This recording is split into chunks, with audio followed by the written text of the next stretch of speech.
This letter is to the Hebrews, and all the Hebrews is trying to show the afatra nytoreniny mpaminany William Marion Branham mitondra lohateny hoe Hebreo toko fahenina laharana faharoa ny alahady fahavalo septambra 1759 tao amin'ny Branham Tabernacle, Jeffersonville, Indiana, USA. perfected, absolutely spotless and blameless.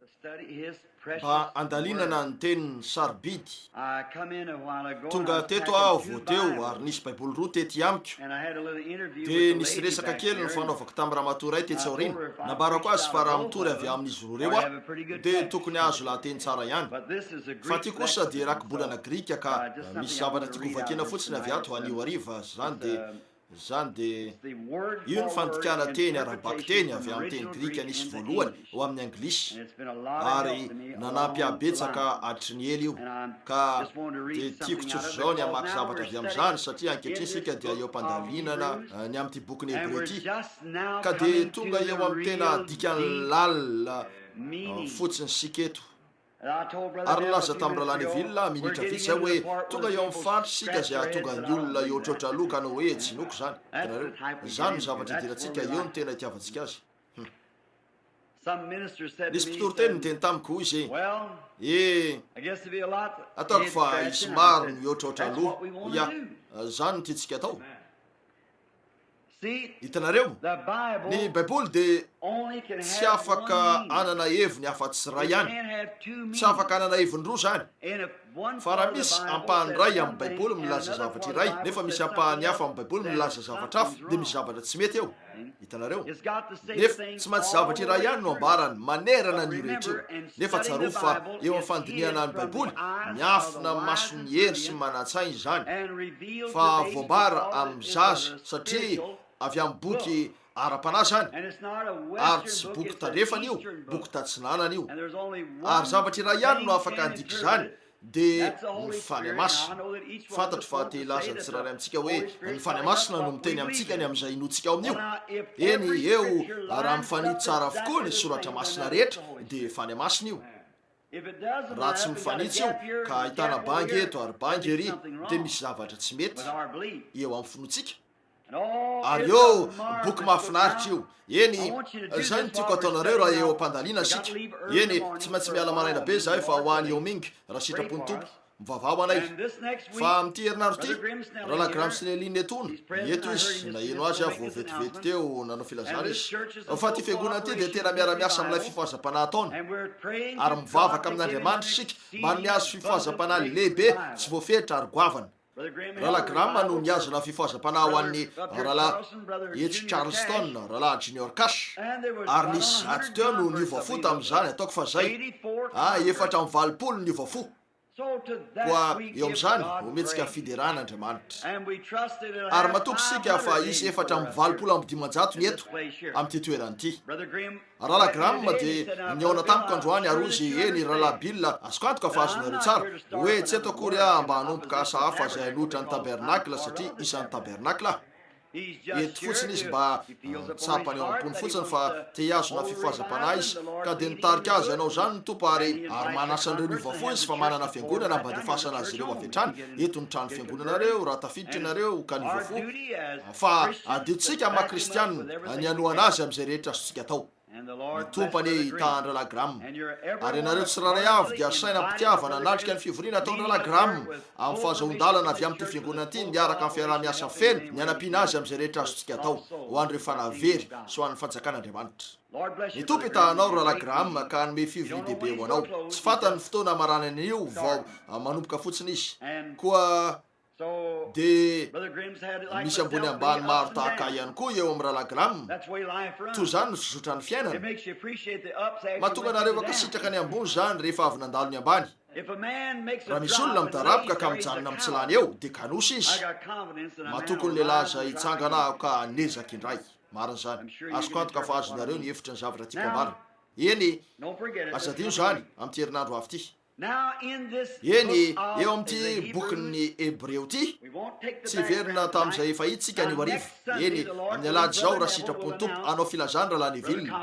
raha lakaoko setona na ny sasany amin'izy ireo no ampafantatra azy raha tonga raha-potony zahay amin'ilay fivoriana amin'ny lahady zao olan'izay ny eo amin'ny radio zany ary sika dia aoka hiaino radio ny avy ianareo rehetra ary asevo miaino ny namanareo rehetra tena mahafaly any miaino fitoriana sy ny hira ataon'izy ireo ny fehamangany vilona tsy lazaiko zany noho izy mipetraka eto raha lazaiko zany nefa tsy zany ny tena atao-poko dia ho petsara velatsy ah marina zany mila mibebaka nefa tsy zany itsy ary aleko manome azy voninkazo kely ankehitriny toy zay antotany marobe rehefa lasa izy indray andro a raha nivoaka teo ambaravarana nisy ramatoa tonga teo nanao hoe ranadabranama o nakafisiko tokoa iny afatra iny ho ia misaotra anao nazo aina tsara nisy olo-kafa nanatona nanao hoe raha labranama nafaly ahy ny afatra iny ho ia misaotra anao nisy mpitoro teny kely teo avy tany amin'ny faritra varatry ny tanàna ny firenena ozy isaoran'andriamanitra tsy tiako a raha hideradera toy zao ny olona ho ia za ty ary ho ia zavatra iray fotsiny tsy mampitovy atsika tsy hopoany amin'io resak'io marina zany titsika rehetra no mandre teny mahafinaritra mahakasika atsika ary ataoko fa tsara ny milaza teny mahafinaritra ny amin'izany ary raha tianareo ilaza teny mahafinaritra ny aminareo ny olona dia milaza teny mahafinaritra ny amin'ny olo-kafa izay ny fomba fanaovana azy dia teny zavatra tsara indrindra arak'izay azonareo atao ny amin'ny olona rehetra ianareo ary mahatonga ny kodia hiodina tsara kokoa zany koa eo amin'izany ny alahady zao raha sitrapony tompo raha ny hevitro eo sika no no ilalindalina kokoa eo amin'reto zava miafin'andriamanitra lehibe reto andrainy amin'ny melkizedeka sika iza moa izy io avy aiza izy nakaiza izy inona nanjo azy dia ny makasika ny melkizedeka rehetra areny ny alarobe ariva teo ny resaka raha lany vilona ny amin'ny famaranana ny toko mahakasika ny mahandriamanitra faratapiny azy sy ny fisoronan'ny jesosy tompontsika izay manomboka hatrany amboalohany hoe andriamanitra tamin'ny aro samihafa sy ny fanao samihafa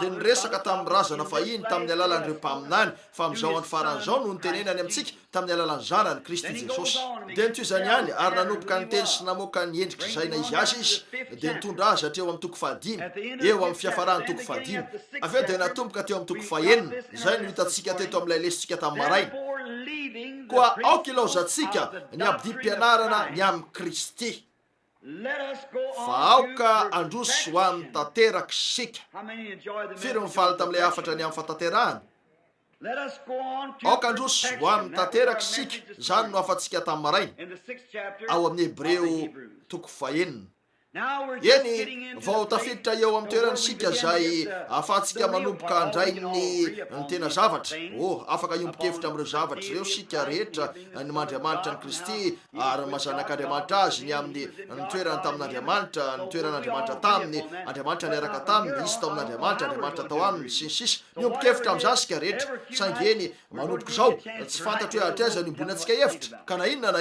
isaky ny fivorika riva vitsy anome anareo anjara zay ny anoratra taratasy kely mba hanambaranareo amiko ny hevitrareo mikasika an'io avy eo dia tsy maintsy hamaly fanontaniana ary raha mety azoko zany dia ilaza hoe raha lany vilona ahoana ny hevitra any amin'io ilaza hoe efa eo izy aoka izy hamaly azy koa eo ny fotoana makiny rakibolana alainy avy amin'ny grika everiko fa fotoana navoaka an'izany ihany koa eo fa ankehitriny raha neritry teny sika ka ho tena tsopo ary tena ho tonga amin'ny tanjony iray dia zao nianatra te hianatra ihany koa ary nisoratana ny baiboly ho zany fa ny soratra masina dia tsy efa ny fisainana fotsiny ihany midika zany fa ny soratra masina tsy maintsy mandika ny soratra masina hitanareo ny soratra masina tsiraray dia tsy maintsy mandika ny hafa manerana ny baiboly rehetra mba tonga zany ho zavatra lehibe iray satria andriamanitra dia tsy afaka iova noho izy andriamanitra tsy miova eny ilaozantsika koa aoka ilaozantsika ny abidi-pianarana ny amin'ny kristy fa aoka androso ho amin'ny tanteraka sika tiako ny ilazan'ny paoly andro zavatra eo paoly dia tsy mba olona tia mijanona ela loatra eo amin'ny toerana iray tiany mandroso lalindalina hatrany indray mandeha tao amin'ny soratra masina ho izy mana dino zay zavatra ao aoriana ka miezaka natratra ny mariky ny fiantsona any ambony hitanareo mandroso hatrany izy hoy izy eto aoka dinoantsika ny abidi-pianarana ny amin'ny Kristy zay na izy azy aoka androso ho an'ny tanteraka sika zao aloha tia alala sika hoe afaka ho tanteraka ve sika ary hitantsika tao amin'ny soratra masina tamin'ny maraina Matthieu 10:20 nilazany Jesosy fa ilaitsika ny ho tanteraka tahaka n'Andriamanitra mihitsy raha tsy zany dia tsy ho tafiditra. Hitantsika aveo fa sika rehetra dia nateraka tao amin'ny ota torotoronona tao amin'ny elo ka tonga teto an-tany mpandainga ary tsy misy zavatra tsara momba antsika ka ahoana ary mety hahafahantsika ho tanteraka. Eny eto ary no ahitantsika raha mamaky sy mandray soratra masina maro fa Jesosy tamin'ny fanalitra iray ihany no nahatanterahany ho mandrakizay ny fiangonany izy ka dia tanteraka sika eo no ny amin'ny Kristy ary afaka amin'ny fitsarana sika no ny amin'ny Kristy tsy ho faty mandrakizay sika no ny amin'ny Kristy niala tamintsika ny fahafatesana ary hitantsika ny fiainana no ny amin'ny Kristy tsy noho izay fiangonana tsy noho izay ianaram-piangonana tsy noho izay mety mampitolagaga tsy noho izay fiteny amin'ny teny tsy fantatra tsy noho izay fiobiana tsy noho izay fangovitana tsy noho izay fandizana amin'ny fanahy fa tamin'ny fahasoavana Andriamanitra miantso an'izay tiany ary noho ny fifidianana io rehetra io izay no hitantsika teo fa tsy izay teo vovonjy tsy izay maniry na izay miazakazaka fa Andriamanitra izay mamindra fo ary tsy misy olona mahay manantona an' Jesosy raha tsy Andriamanitra aloha no mitaona azy. Ka inona ary no misy idiranareo eo raha marina tsy misy idiranareo amin'io mihitsy tsy tafiditra mihitsy antsehatra akory ianareo. Hitantsika tamin'izany fa tsy ny olona mihitsy no mitady an'Andriamanitra, Andriamanitra no mitady ny olona. Ary hitantsika tamin'izany ary fa Andriamanitra irery no loharano ny fiainana mandrakizay. Hitantsika tamin'izany fa ny zavatra rehetra mandrakizay dia tsy manana fiandohana fiafarana. Noho izany hitantsika tamin'izany fa ny elo dia nisy fiandohana ary misy fiafarana zany. Ary raha ihany tsy misy olona afaka ilaza hoe ny elo dia mandrakizay eny mandrakizay fa tsy hoe tsisy farany. Ny mandrakizay eto dia elanelam-potoana. Hoy ny Baiboly mandrakizay ary mandrakizay amarino zany dia jereo io mandrakizay io raha tsy midika hoe elanelam-potoana. Lazy Jonafa tao amin'ny kibony hazan-drano mandrakizay izy ary misy soratra masina maro hafa koa fa ny mandrakizay eo dia midika fotsiny ho elanelam-potoana fa lay mandrakizay zany dia tsisy farany zany lay mandrakizay. Ary hitantsika tamin'izany fa ny elo dia tsy mandrakizay fa mandra-pa. Ary zay no antony tsy maintsy ijerenareo tsara ny reniteny reny eto. Raha tsy zany dia isavorivory ianareo. Eny tsaroa fa ireo zavatra tsy nanam-piandohan'ireo ihany no tsy manam-piafarana. Noho izany hoy Jesosy zay mandre ny teniko ka mino zay naniraka no manana fiainana mandra-pa. Tsara faneny ve zany? Tsia, manana fiainana mandrakizay. Ary ny teny mandrakizay dia Andriamanitra. Lay teny raha eto amin'ny raki-bolana Grika dia hoe Zoe, fiainan'Andriamanitra ao anatinareo. Ka dia mandrakizay tahaka ny maha mandrakizay an'Andriamanitra ianareo satria manana an'Andriamanitra ao anatinareo ianareo. Maty ny toetrareo fahiny, ny toetra n'izao tontolo izao ary tonga famoronana vaovao ianareo ary ny fanirianareo io fiainana ratsy nanam-piandohana io fony nitsokarifotra tao amin'ny vavoronareo Andriamanitra fony ianareo teraka. Io fiainan'ny toetra ranofo io no maty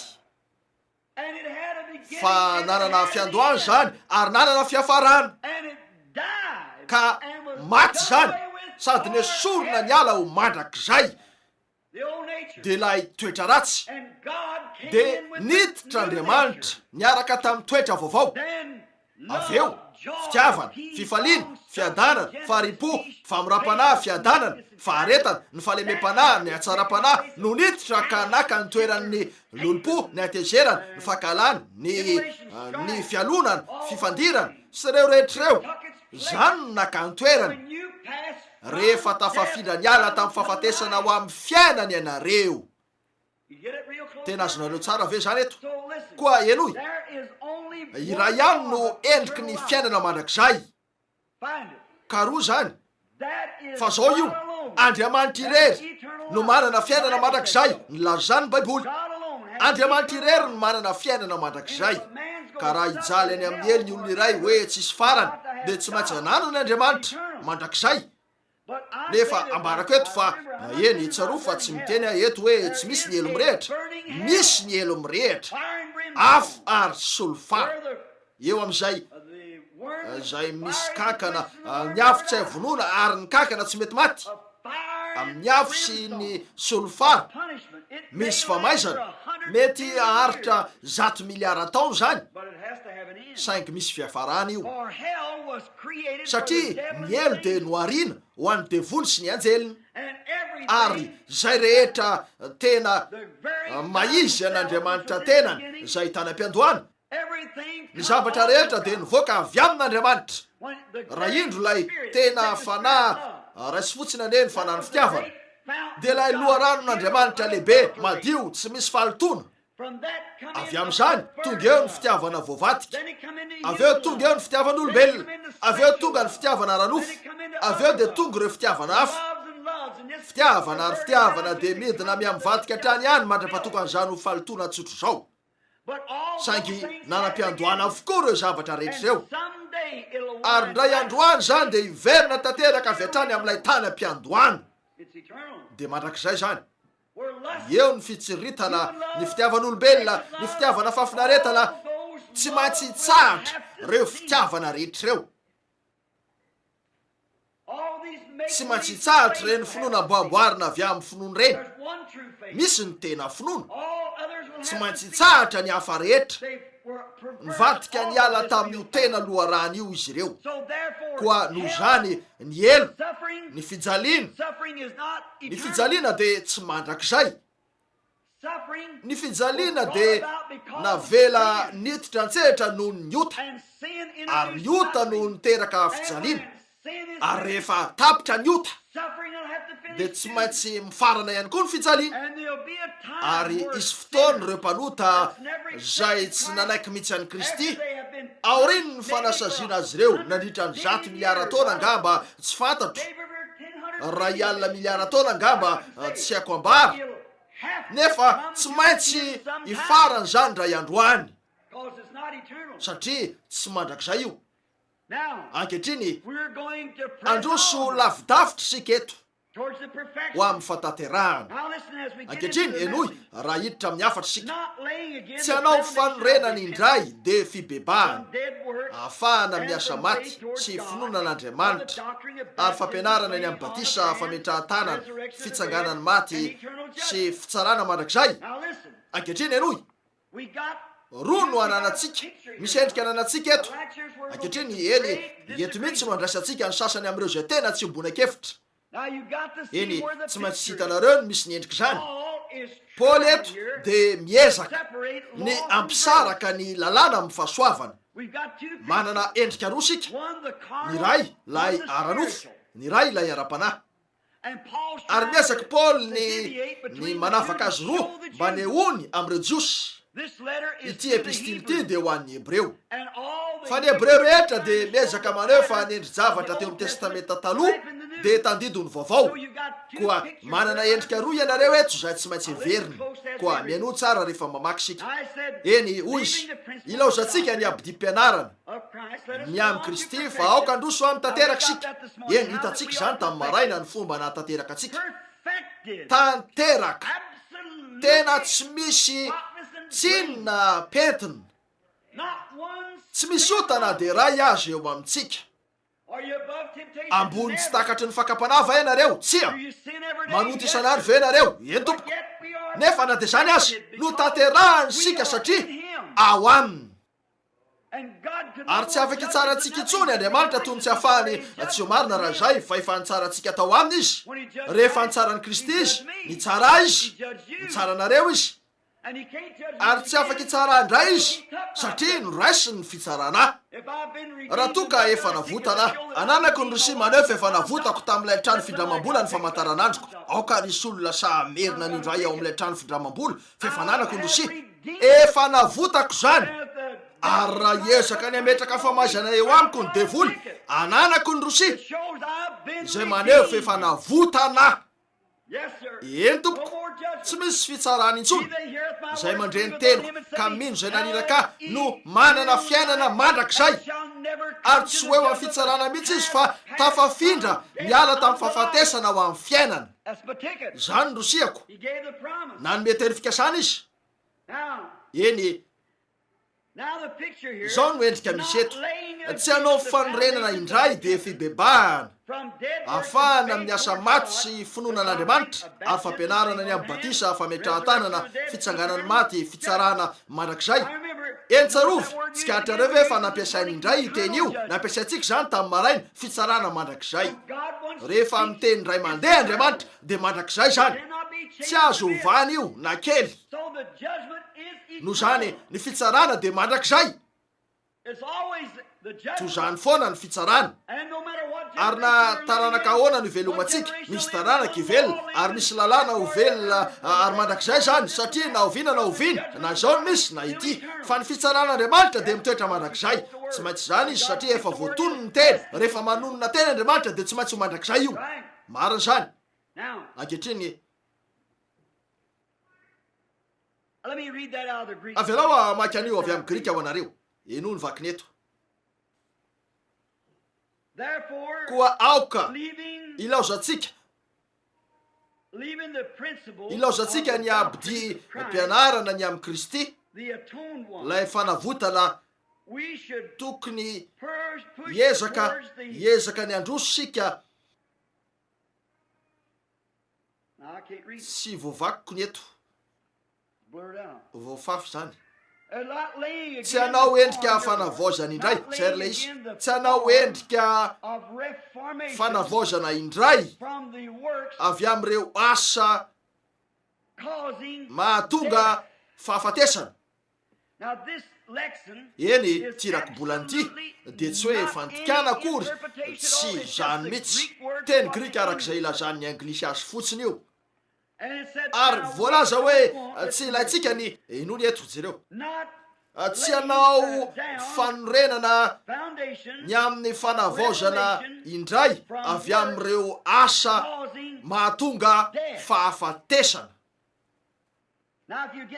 Eny raha ho raisinareo an-tsainareo zany hoe ny voalazany eto de zao, ireo endrika fanavaozana zay mahatonga fahafatesana.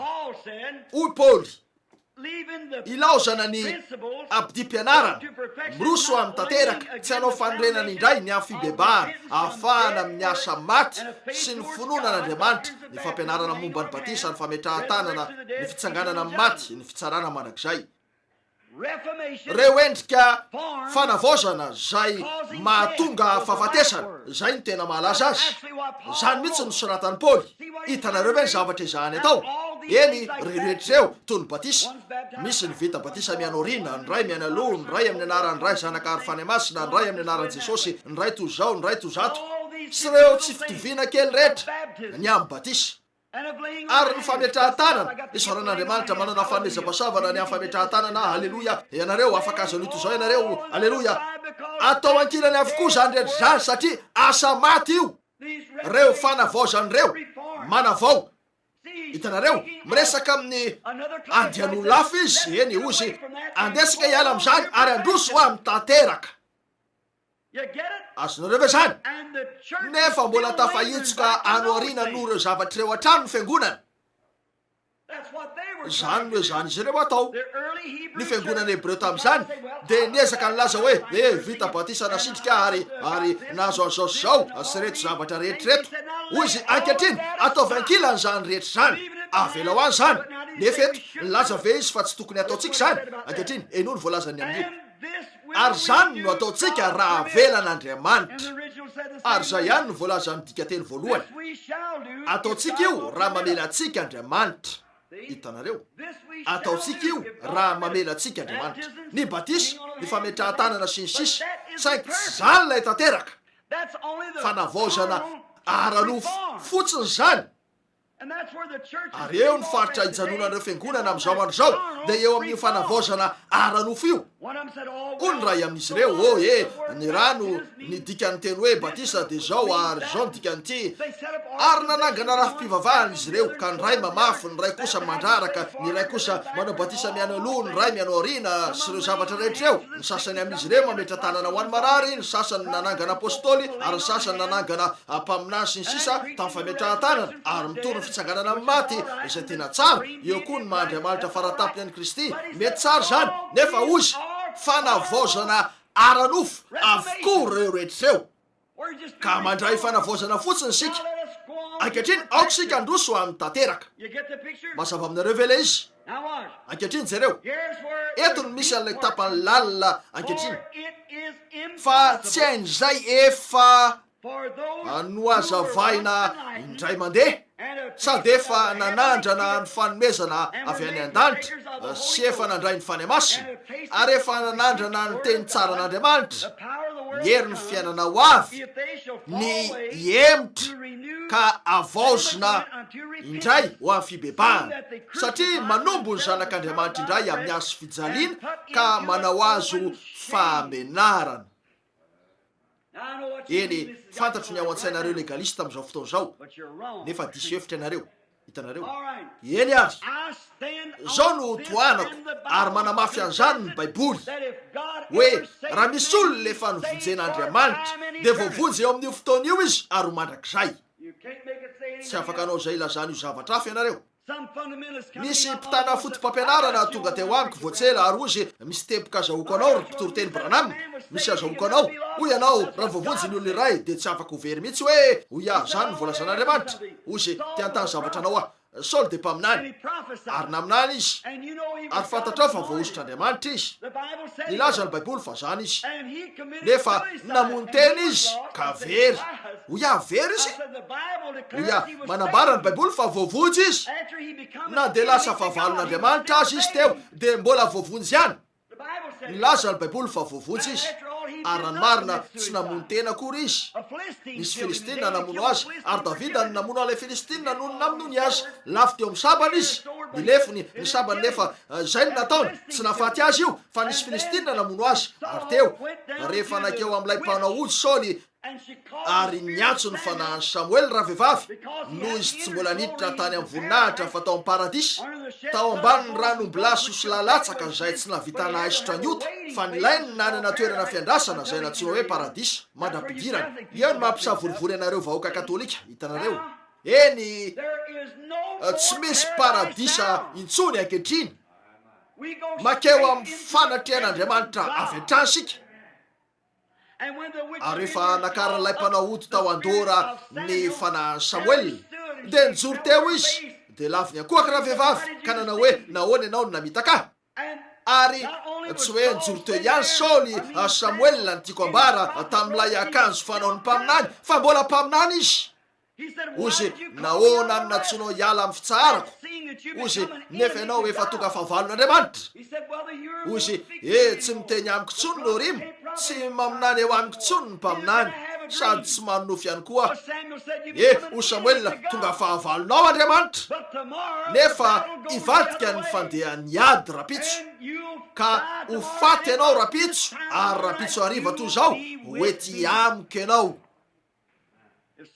raha very saoly de toy zany koa samoely fa niaraka izy roa zany mihitsy nilazany ny baiboly eny afaka anao an'io fihetsiketsehana rehetra amin'ny fihetsepo io ianareo amin'ny fiteny amin'ny teny tsy fantatra miorakoraka mitsambotsambikina mangororo miazakazakerany lala tsara tsy misy anoerako an'izany saingy mety ampiny tenanareo voavonjy ianareo nefa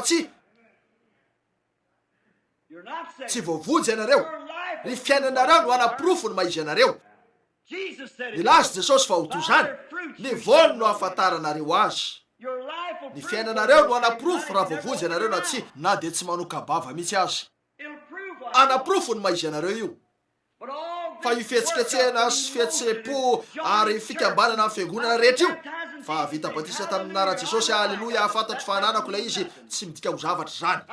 Vita batisa tamin'ny anaran'ny ray zanaka fany masina miana aloha intelo, ananako ilay izy tsy midika ho inony zany. O Paoly, andesika androso amin'ny tanteraka ankehitriny. Ny fatanterahana no resantsika eto. Ary raha velarintsika zao dia hitsika fa ny olom-boafidy no natao ho tanteraka. Anaprofan'izany aminareo afaka minitra vitsy amin'ny alalan'ny baiboly. Reo olom-boafidy zany, ary efa hitan'Andriamanitra talohan'ny fandrenana zao tontolo zao ny tsirairay tamin'izy ireo. Dia nandefa an'i Jesosy izy mba hanafitra an'io vahoaka io, fa tsy hoe zao tontolo zao rehetra. Zay ny tiany saingy nilainy nanao lalana ho an'rehetra.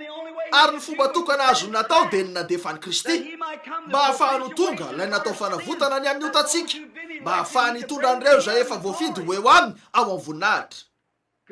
Mba azonareo eritreretina ve hoe mitondra ny rarahany amin'ny tsy fitandreman'Andriamanitra ka hanao hoe mety isy olona tena alahelo angamba ho avy angamba izy ireo ka ho voavotsy. Tsy misy ilan'Andriamanitra iangaviananareo mihitsy. Raha ny fiangaviana ianareo no mila miangavy fa tsy Andriamanitra. Noho zany maty Kristy mba amonjy an'ireo zay fantatr'Andriamanitra mialoha ka voafidy. Ny ao naminy anakoatra tsy misy petrona naketrony. Talohany nandrenana zao tontolo zao efa nahitanareo tao amin'ny voninahitra izy. Zay ny voalaza amin'ny baiboly. Efesianina ny toko voalohany. Ny toko voalohany ny 15. Andriamanitra no efa nanendry raha teo tamin'ny fahalalany mialoha. Koa raha zay no nataon'Andriamanitra ka nanendry atsika raha teo talohany nandrenana zao tontolo zao izy, sady nahalala ny anarany tsirairay amintsika talohany nandrenana zao tontolo zao, ka nifidy atsika ho amin'ny fiainana mandrakizay. Ary nandefan'i Jesosy Kristy mba hanafitra atsika, ka 9 taona lasa zay no efa nahitany antsika mba ahafatsika iseho ho fiderana azy ao amin'ny voninahitra. Dia fomba ahoana no mety hahavery anareo? Raha voavonjy ianareo dia voavonjy. Raha vojen'Andriamanitra ianareo androany hariva nefa fantany fa nahary anareo izy afaka 10 taona dia ho diso amin'ny tanjony ihany izy. Ilay Andriamanitra tsy voafetra, tsy to mandrakizay amin'ny fahendrena maritra mandrakizay. Raha izay dia tsy nanana fahafantarana ampy ahalalana izy hoe hifikitra hatramin'ny farany ianareo na tsia. Avy eo rehefa mamonjy anareo izy dia hanao hoe ho tsapaito izy io, ho hitakeo ny ataony, dia tsy mahalala ny farany hatramin'ny voalohany. Fantatr'Andriamanitra zavatra ataony, aza manany amin'izany mihitsy. Zasy ianao no tafitohana eny an-dalana. Fantatr'Andriamanitra ny ataony. Ary efa fantany sika hoe hifikitra hatramin'ny farany sika na izay mety ataotsika. Eny laza ny baiboly fa Esau sy Jakob talohany naterahany ray tamin'ireo zazy ireo hoy Andriamanitra tiako ny anankiray ary alako ny anankiray. Talohany nisian'ny fofinaina voalohany teo amin'izy ireo mba hitoeran'ny fifidianany ho marina. Iza moa Abrahama? Iresaka ny aminy sika afaka minitra vitsy raha eto ihany. Iza moa izy no hoe niantso azy Andriamanitra? Namonjy azy nefa tsy misy antony. Nanao fanekena tamin'ny olona Andriamanitra no tapahany olona ny fanekeny. Andriamanitra kosa nanao an'ity fanekeny ity tamin'ny tenany ihany, ary ninina teo amin'izany tamin'ny tenany ihany. Tsy misy idiran'ny olona mihitsy io. Ny fahalalàn'Andriamanitra mialoha reny ihany. Natao zany na ahoana. Koa hoy ianareo Rahalahy Branham raha lasa kristianina zany dia mahazo manao an'izay tiako atao. Zany mihitsy. Raha kristianina ianareo dia ataovy avokoa izay tianareo atao, nefa ny metoka fa tsy haniriny ianao ratsy ianareo.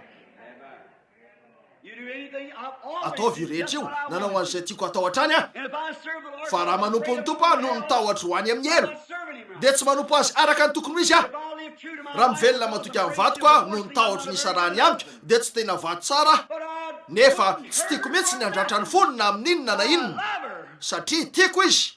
Toy zany ny eo amin'ny Kristy. Rehefa nateraka ny fanan'Andriamanitra ny olona iray, tsy noho izy nihika niteny tamin'ny fiteny tsy fantatra na nisy karazana fihetsem-po, fa tao am-pony nisy fitiavana niditra kanaka ny toerana zao tontolo zao. Ambarako anareo fa tia azy izy io, hiara-ndeha amin'ny isan'andro. Tsy ilainareo niteny aminy hoe tsy mety ny manao azy zao sy zato na ny hafa koa. Fantany fa tsy mety zany, ary ny famindrany vokatra voalahatra ny fahasoavan'Andriamanitra ambony indrindra izy io. Zay indrindra. Fa tsy hain'izay efa noazavainy indray mandeha, sady efa nanandrana ny antso avy any an-danitra. Eny, nisy fotoana ninotsika fa zany dia olona iray izay noazavainy indray mandeha, nefa lavo na lavitra indray. Saingy tsy zay no vaky ny baiboly. Tsy hain'ny olona iray atao mihitsy hoy izy eto dia zay efa nandray ny fany masiny ny ho lavo ana lavitra. eny vakio zany de jereo raha tsy marina. Watch here. Jereo eto Take the text. raiso lay lahatsoratra manontolo ary mivotoatiny anytindresahana rano marina. Eto manomboka miresaka izy ny amin'inony aoko sika androso amin'ny tanteraka. Eny de ozy tsy niaranofo ka anao fanorenana eo ny am'ireo fampianarana sy ny batisa ary ny fanavaozana sy ny sisa. Aoko sika tsy anao zany, aoko sika androso amin'ny tanteraka.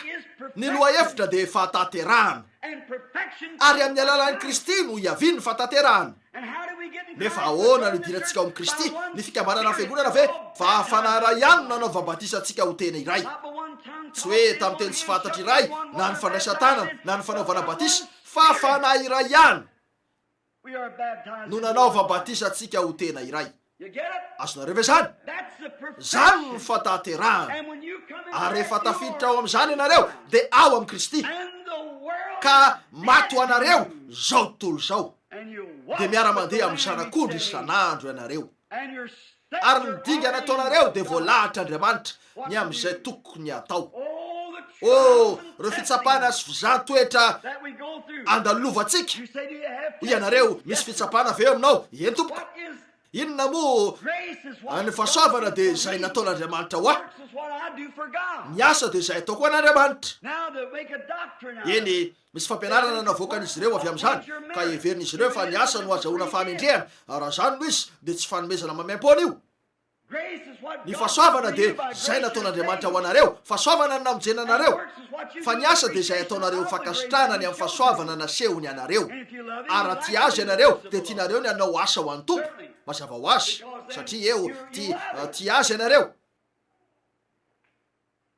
Accepting me Nanaiky ny medabro toy ny vatoko aho was what love done ka for zay her. no nataony fitiavako azy. What she does Ny is zavatra ataony appreciate ho it. fankasitrahana She's a vehivavy nice tsara woman, izy takes mijanona care of trano her mikarakara ny children, ankizy lives a good ary free life. mivelona amin'ny fiainana tsara sy mahitsy. Marriage, Tsy hoe satria tsy mivady akory zahay, mivady zahay. But she does that to Saingy appreciate ataony zany ho it. fankasitrahana. If she run downtown Raha every day, mirenireny eny izy isan'andro touching ka mandany ny vola rehetra any amin'ny mpivarotra mitety lalana eny ka tsy manasa lovia mihitsy na zavatra toy zany de mbola mpivady any zahay. Absolutely. When I touch Zany her mihitsy now, rehefa nivady aho de efa tsy miovy zany. she's my wife. Izy ny vatoko raha mbola misy aina ihany ao aminy. She's my wife. Vatoko izy, That's her vow. zany ny voadiny. But what Fa appreciation inona kosa ny fankasitrahany manoloana zany. Mijanona trano izy ary mikarakara ny ankizy sady miezaka no tena vady. I could run out and Afaka mivoaka eny ary mandeha foana mirendrarendry raha ny fiara eny fotsiny. and let her have Ary some amela azy efa ho fatin'ny mosarina toy zany. Ka avelako mandeha tsy misakafo eny ny ankizy mbola mpivady foana zahay. If she even divorced Na de sarabady amiko azy izy mbola manambady foana aho. as long as his life Raha mbola misy aina ao amin'ny vatako nanao an'izao voady zao aho mandrapatonga ny fahafatesana mampisaraka atsika. Marina zany, mbola mpivady foana zahay. but yet I'm Saingy raha eo zany anao ny tenako lehilahy mampahonena tokoa. Anao ny tena no vehivavy mampahonena tokoa izy. Ka raha mifankaty zahay de mifamatotra miaraka sady miara mitondra ny mavesatra. that's the way Toy God zany is eo in the amin'Andriamanitra sy ny When fiangonana. you're born Rehefa nateraka ao amin'ny fanjakan'Andriamanitra ianareo de isy ambony ambany eo aminareo. Marina zany, nefa mbola ho kristianina foana ianareo. Itoetra ho nateraka ny fanan'Andriamanitra trany. Mety voatery ny alalanareo mialoha eto tany Andriamanitra. impossible Tsy hain'izay efa no azavainy indray mandeha. have tasted the Sady efa nanandrana ny fanomezana avy any an-danitra ny hemotra ka avaoziny indray ho amin'ny fibebahana. I know where you're thinking Eny about. fantatro ny zavatra eritreretinareo ry fiangonana. Let me take you one Avelao aho hitondra anareo eo amin'ny zavatra somary mafimafy kely kokoa mba tonga an'ireo lafiny legalista tena ikombafy. Andesika akeo amin'ny Hebreo ny toko And look fahafolo at this just for a little bit. ary jereo kely vetivety fotsiny zany. Chapter Ny 26 toko fahafolo andininy fahaenina amby roapolo. Fa raha miny manotsy sika after we have rehefa nahazo ny fahalalana tsara ny marina no more sacrifice. de tsy misy fanatitra noho ny ota intsony. But a certain Fa fiandrasana matahotra amin'ny fitsarana ary fahatezerana amin'ny rehetra zay andany fahavalo rehetra kosa zay manotra ny lalàny Mosesy dia maty amin'ny teny vavolombelona roa na telo ka tsy asiana famindrapo. Manahoana kosa ary no hamafy ny fampijaliana ataonareo tokony hiatra amin'izay nanitsaka ny zanak'Andriamanitra ka nanao ny rano fanekena zay nanamasinana azy ho zavatra tsy masina sady naniratsira ny fanahy ny fahasoavana. Eny hoy ianareo ahoana ny amin'izany raha Branham? Ahoana ny fandehan'izany? Eny raha mamaky fotsiny dia anao aho hoe tsy milaza an'izany ny soratra masina. Tsy kristianina ny resahany eo. talking about a Ny amin'ny olona iray zay nandreny teny nefa nanalavitra zany no resahany eto. Hitanareo fa raha manotsy sika what is sin? inona ny ota? Unbelief. Tsy finoana. raha miny manoty sika rehefa voatory teo amintsika ny filazantsara dia tsy misy fanaritra noho ny ota intsony. Inona moa ny ota? Tsy finoana. Vakio ny masonda jaona ny toko faefatra. Hoy Jesosy, zay tsy mino dia efa voaelo karaha teo. Ny ota dia tsy ny mifoka, ny misotro, ny mijagajaga. Manao an'izany ianareo satria tsy mino. Vokatra terany fotsiny zany. Ataonareo zany no ianareo tsy mino. Ny fitsarana amin'ny fifohana, ny fitsarana amin'ny fisotroana sy ny sisa toy izany dia tsy midika akory hoe kristianina ianareo. Vokatra nateraka ny fiovaponareo fotsiny zany. Kanefa vitanareo zany amin'ny lafiny ray. Nefa mbola tsy izy ihany. Eny Mario, zay miny manota rehefa tsy hoe rehefa avy nandray an'i Kristy tao am-pony. Tsy milaza an'izany ny Baiboly. Hoy izy zay fa raha miny manota sika, miny tsy mino rehefa nahazo ny fahalalana tsara ny marina. Azonareo zany? Tsy kristianina mihitsy ny resahany eto. Nisy vehivavy nanontany avy voatsela ary ozy ranadab Branham kristianina nefa niteny ratsy ny fanahy masina. Hoy tsy afaka isy zany. Tsy vitan'ny kristianina niteny ratsy ny fanahy masina. Tsy hainareo atao zany. Ny fanahy kristianina dia miara-manambara amin'ny fanahin'i Kristy. Hitanareo? Ary antsonareo zay rehetra avy amin'Andriamanitra hoe an'Andriamanitra. Fa raha manana fisainana ranofy ianareo dia mibaziba sy omeny fanahy masina. Ka tsy ahoakona toy inona ka nisanareo any am-piangonana, mbola mpanota foana ianareo sady miteny ratsy ny fanahy masina. Rehefa mahita an' Jesosy mamantatra ny fisainany ianareo dia manao azo mpanao atsarany. Hoy Jesosy ianareo, amelanareo any amin'izany. Fa rehefa tonga ny fanahy masina, teny ray lazainareo anoerana azy dia tsy azo famela-keloka mandrakizay ianareo. Satria reo manana fanahy maloto izy. Ny antso ny fanan'Andriamanitra ho zavatra maloto tsy vitan'ny kristianina atao zany. Ny kristianina dia hiantso hatrany ny fanan'Andriamanitra ho fahamarinana. Hitanareo? Ny kristianina dia tsy afaka hiteny ratsy ny fanahy masina. Ny any ivelany no niteny ratsy. Tsy kristianina ny resahany eto. Olona mpivavaka izy ireo. Jiosy orthodoxe io, mpampianatra ny momba an'Andriamanitra sy ny sisa. Ary izy ireo no nanimbaziba azy sy ny asany. Ka niantso ny asan'Andriamanitra hoe fanahy maloto no manao an'io. Ary ataonareo firy moa ankehitriny reo zay miteny ratsy ny fanahy masina. Nefa mitondra anarana hoe mpampianatra teolojia, mpampianatra filozofia. Firy moa ny olona mafiatoka malaza orthodoxa, katolika, protestanta makeny an-dalabe sady manimbaziba ny fiasan'ny fanahy masina. Nefa mpandalina voafantina sady malama toy ny bokitra. Marina zany. Kanefa manimbaziba ny fanahy masina izy ireo ka dia miteny ratsy an'io. Fa ny kristianina nateraka indray dia tsy mahavita zany. Ilaza izy hoe rahalaky io fanan'Andriamanitra velona zany. Marina zany. Tsy afaka hiteny ratsy ny fanahy masina ny kristianina. Ny mpanota no miteny ratsy ny fanahy masina. Ny tsy mino. Ny mpanota ny tsy mino. Zavatra roa ihany misy. Na ianareo mino, na ianareo tsy mino. Eny Mario ny eto. Mba tsy teraka olana intsony zany ankehitriny. Nisy fahitana voaraiko zay nanelingelina hatrany. Fanaoko ny nijery an'io taona maro lasa tany aloha. Hoy raha misy olona nandray ny fanahy masina indray mandeha ary avy eo hiemotra dia ho very mandrakizay. Tsy haiko nazavaina niaraka tamin'io anankiray io zany. Hoy ka nahoana ary noho nolazany Baiboly hoe zay mandray ny teniko kaminy zay naniraka no manana fiainana mandrakizay. Ka tsy hoe mafitsarana mihitsy fa tafafindra ny ala tamin'ny fahafatesana ho amin'ny fiainana. Zay rehetra nomeny ray ano anatona ka tsy misy hovery zany anangana azy amin'ny any farany. Tsy misy mahay mandrobaka azy eo an-tanako. Nahoana ny eto no tsy mifampiditra amity? Tena tsy azoko tsotro zao zany. Tsy azo avozona zay no azavainy indray mandeha. Hoy anakapo, misy zavatra tsy ara-dalàna eo. Tsy azoko tsotro zao io. Dia nisy fivoriana kely pentekotista natrehiko taona maro lasa zay. Tsy misy velona eto amin'ny fiangonana ataoko fa zay anio ariva ka mahatsiaro an'izany. Taona maro lasa zay. Saika tamin'ny fotoana nanorenana tabernakle io. Raha tsy hoe rahalahy Graham Rio Rindry saolokafa tsy fantatra hoe rahalahy izy ny teto na tsy teto tamin'ny voalohany. Rahalahy Maone ataoko fa teo izy. Ie, taloha kely nanambadiko. Ny aso io fanomezam-pahasoavan'io dia natahotra. Nilasa tamiko izy ireo fa avy amin'ny devoly io. Tsy nalala raha tsy efa niteny tamiko ny anjelin'ny tompo. Nakany misahoaka ny tenako. Ary nipetraka teo amin'ny fivoriana io ka tsy mbola nandre fiobina sy tomany ary fiderana an'Andriamanitra toy izany. Ho ianakapo rahalahy Zoka lanitra.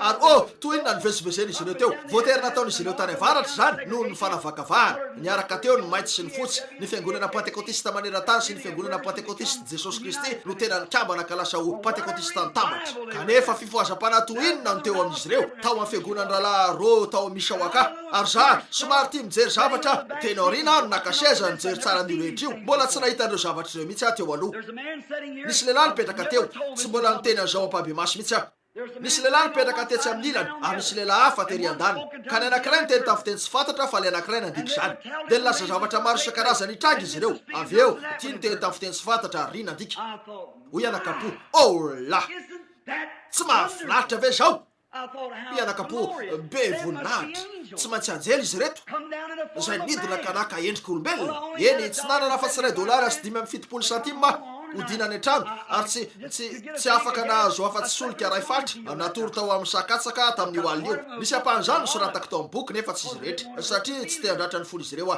ka de tamin'io arivo io hoy ireo tonga avy aty amin'ny lampiazo ny mpitory-teny rehetra teo amin'ny lampiazo zany mpitory-teny tanora indrindra tamin'izany koa ny ampitso maraina niny nangataka hitory zareo ny afina fantatrareo moa misy lehilahy mainty hoditra nanao hoe ity izy tsaronareo nitantaranisy teo rehefa nambaran'izy io fa nipetraka teo ka de rehefa avy nitory tamin'io andro io de nandede teo nanao anakapo hoe raha mba miaona amin'ireo lehilahy roa reo mantsy nitarika ny fivoriana izy ireo nitsangana ny anankiray ary nivadika fotsiny tavany niteny tamin'ny fiteny tsy fantatra ary le anankiray nandika zany sady namoaka an'ireo teny hoe zao no lazainy tompo misy olona toy zao sy zao eto ary zao no anarany zay tokony ho nanao toy zao any zao sy zao ry rahalahy marina le izy ary nisy anankiray hafa nitsangana sy niteny tamin'ny fiteny tsy fantatra de adika an'izany hoy anakapo la tsy mahafinaritra ve zao koa tamin'io andro io lasa saina nivoaka ary nandeha nivavaka hoy anakapo tompo manaova ny zavatra indray amiko ianao tsy fantatro ny fiatsonany teo rehefa hitana nivoaka ary nandeha nivavaka nangatahako ny tompo anampia nandeha tao ambadika ilay trano ary sendra nifanena tamin'ny anankiray tamin'izy ireo eny ny tompo de nanome fomba hafantarana zavatra nandray tanana azy hoy manahoana ianao hoy izy manahoana ianao iza ny anaranao de hoy Branham hoy izy ianao lay tovolahy nitory tamin'ny maraina hoy eny tompoko raha mbola teo ampiresahana taminy de voarombako ny fanahiny ary tena kristianina izy io tena kristianina madio rahalahy ny tiako ambara pino izy hoy anakapo tsy mahafinaritra ve zao ary tokony ho adiny ray taorin'izany teny ivelany teny teo anilan'ilay fiara zay to fiara lehibe ny fahitana azy nisy soratra hoe Jésus seul atao an-damosina ary nijoro teo lay lehilahy anankiray de nivoaka teny ary nanao hoe manahoana ianao ramse hoy izy manahoana ianao hoy izy ianao ve lay rahalahy Branham manotory tamaraina hoy eny tompoko za ty hoy nahafaly aho reo fanomezam-pahasoavana lehibe avy amin'Andriamanitra miasa ao aminareo roa mirahalahy hoy izy misaotranao ramse Branham ary nanomboka tsapako ny fanahiny nisy fahitana tonga ary raha efa nisy nyresahako tamin'ny mpiatsara velatsy de isany izy io ny vadiny de vehivavy mainty hoditra nefa nivelona niaraka tamina vehivavy fotsifotsy volo izy ary nananjanaka roa taminy tsy kristianina velively mihitsy io de hoy ino ny tia nidirako ty hoe veriko fa teo amin'ny anjely nefa de tena eto amin'ny demy nisy zavatra nitranga indro ny anankiray fa tena kristianina ary lay fanahy nilatsaka teo amin'io lehilahy io ihany no nilatsaka tamin'ity lehilahy ty hoy ankehitriny nikorotana tanteraka ny saiko tsy haiko zay atao nitomany sy ny talao tamin'ny tompo tsy haiko zay tokony ekeny efa saiky ny sarika ary zareo ny nanontany izy hoe efa nandray fany masina ve izy zazalahy teo io de hoy tsy tompoko tsy araka ilay fomba nazy aonareo azy hoy zay fa niteny tamin'ny fiteny tsy fantatra ve ianao hoy tsy tompoko hoy zay tsy anananao zany le izy de hoy mety marina ny anao rahalahiko mety tsy ananako satria tsy ananako ny zavatra nananareo ary taoriana kely faly fa tsy nanana an'io ka de nijereko tsara io ary hitako ny fomba ny asany zany ndray andro ary lasa nivavaka teny hoeny efa ely zany olazaiko anareo ny antony hoe ho aniza no ny vavahako ho an'ny Rodevis ary nandeha nivavaka teo satria niantso ho saribakoly izy ka de nivavaka tamin'Andriamanitra mba hamela azy ny amin'izany ary nanana fanatotam-boky izy nanao gazety fa nirehitra sy levona tanteraka io fanatotam-boky io ro alina taorin'izany raha teo ampiasana izy ireo koa nijoro teny ary tao amin'ilay zo efa tota tao ambadiky ny Greensmill nivoaka teo ivelany de nivavaka fefa 2 andro na teo napetrako teo mivatakazo tranainy ray ny baiboliko ary teo lay nasehoko andralahoda voatsely napetrako teo ny baiboliko nipetraka ny tsivalana teo amin'ilay vatakazo de nitsoka ny rivotra hoy anakapo efa ela be any teo tao amin'ity zoty amaky kely fotsiny de niraisiko ny baiboly ary nanomboka namaky de tia ny tokony sokatra teo eny nanomboka namaky de nanomboka nametra-panontaniana ary teo tanareo fa tsy hainy zay efa nao zavany indray mandeha sady efa nanandrana ny fanomezana avy any an-danitra sy efa nandray ny fany masiny efa nanandrana ny teny tsara an'Andriamanitra sy ny hery ny fiainanao avy ny emotra ka azo avaoziny indray ho amin'ny fibebahana satria manombo ny zanak'Andriamanitra indray amin'ny azo fijaliana ka manao azo fahamenarana. Io anakapo eto soratra masina io nefa nisy zavatra nanahira-tsaina dia nanomboka nieritreritra hoe eo amin'ny fiandohana izy ity no nyresany an'izao tamin'ny fanombohany.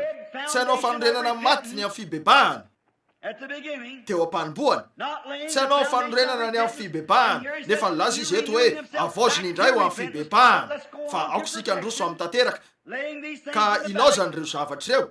dia nanomboka namaky avy eo novakiko ny andiny manaraka fa izay tany mifoka ny ranonorana milatsaka amin'ny matetika ka maniry anana tsara ho an'ny olona hiasana azy dia mahazo fitahina avy amin'Andriamanitra. Fa izay maniry tsilo sy songisongy kosa dia lavina sady akaiky ny oziny ary ny hafarany dia ny odorana. Ary rehefa novakiko zany nisy zavatra nampiofotrofotra ary ianakapo tompo to tsy misy ifandrasany amin'ny rodevis zany nahoany zao no ataonao. Nanomboka namantika pejy hafa voatery niverina teo amin'izany ray tsy hain'izay efa no azavainy indray mandeha ny avaozina novakiko ndray zany. Dia ho ianakapo tompo inona ny eto, inona ny tianao ambara tompo? Dia nitodika aho ary niverina tao amin'ny azoky ivavaka ny amin'izany. Ary rehefa nataoko zany nahita an'izao torizao niodina ary voasa avokoa ny tany teo, tena vita tsara ny tany rehetra. Ary nahita lehilahy tafotsy nandendeha teo nisy kitapo teny an-tanana na mavoy izy raha nandendeha teny dia lasa tsy hita noho ny fiodinany tany izy. Ary raha vao tsy hita izy dia indro nisy zalahy akanjo mainty be ny fitafiny, olona to mailomailo nisokosoko toy izao ny fahitana azy ary nisy zavatra nafafiny tao rin'izany. Raha indro izy fa nandeha naneran-tany nijery an'io olona rehetra io sady nanipy nijoro teo aho ary nitazana n'ilay fahitana. Rehefa lasa izy io dia nitokodina ny tany ary nisy vokatra lehibe ho jijaina teo ka vary izy io. Dia nisy ahidratsy teo, nisy tsiparifary sy ny sisa teo amin'ny vary. Nisy haintany tonga ary toy inona nampitanondrika ny lohan'io vary kely io ary nangetaheta ranomafy. Nitanondrika ny lohan'ilay tsiparifary nangetaheta ranomafy sady nivavaka isin'ny ranonorana ny rehetra. Ary taoriana kely indro nisy rahona lehibe tonga ka nandeha natsotro zao ny tany rehetra. Dia nitsambikimikina ilay tsiparifary kely nanomboka nioby voninahitra n'Andriamanitra. Aleloia, dia renany tompo. Ary ilay vary kely nitsambikimikiny zany dia nanomboka nioby voninahitra n'Andriamanitra dia renany tompo. Avy eo nisy soratra masina tonga tampoka izay hita ao amin'ny bokin'ny Matio ny toko 5 ary ny andininy 5:7 ka eno ny voalazan'i Jesosy ao amin'ny Matio 10:7. Dia eno tsara eto raha mamaky sika Matio ny toko 5 ary ny andininy 5:7 sy 4:7 fa 4:7 no anomboana azy. Fa izaho kosa milaza aminareo hoe tiava ny fahavalonareo, misaora izay manozona anareo ary manaova soa an'izay mankahala anareo, mivavao an'izay manisy ratsy anareo, izay manenjika anareo mba antsoina mba ho tonga zanaky ny rainareo izay ny an-danitra anareo fa izy mamposaka ny masoandrony amin'ny ratsy fanahy sy ny tsara ary mampilatsaka ny ranonorana amin'ny marina sy ny tsy marina. Koa hitanareo fa ranonorana ray ihany izay mampitsiry ny vary no mampitsiry ny tsiparifary.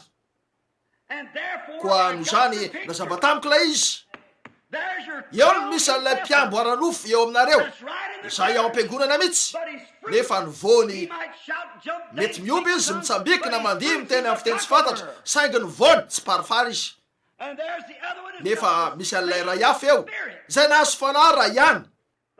Ny fany masina dia afaka hirotsaka eo amin'ny andian'olona ary afaka ioby ny mpiatsara velatsy avy ampy fany masina toy ny ahafahan'ny tsiparifary velona amin'ilay ranonorana nalefa. Izay zavatra resahan'ny Paoly eto. Nefa tsy hain'ny tsiparifary ny ho tonga vary na ny vary ho tonga tsiparifary. Azonareo zany fa tsy hain'izay efa no azavainy indray mandeha sady efa nanandrana ny fanomeza ny fany masina ary nanandrana ny teny tsara n'Andriamanitra sy ny hery ny fiainana ho avy emotra ka avaozina indray. Eno ny voalatsany fa ny ranonorana milatsaka amin'ny tany manondraka sy mameno ary manomana azy fa izay tsilo sy songisongy kosa dia akaiky ny ozony.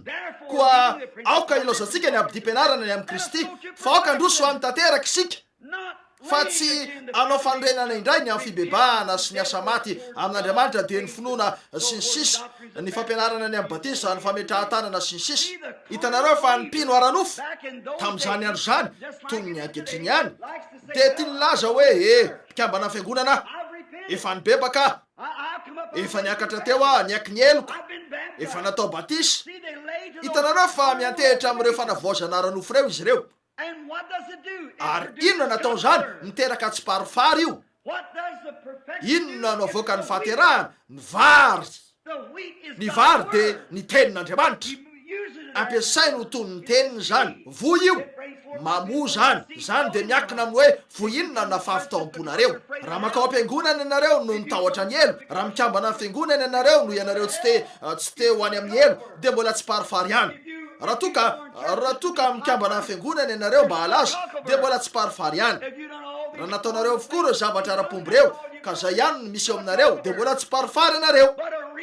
Fa ny tena kristianina marina dia mandroso manandrify ny fahataterahana, mandrapahafatiny zao tontolo zao sy ny ahatonga azy ho olom-baovao ao amin'ny Kristy Jesosy. Avy eo tsy hainy io lehilahy io atao ny ho lavo. Zay ny voalaza amin'ny Baiboly.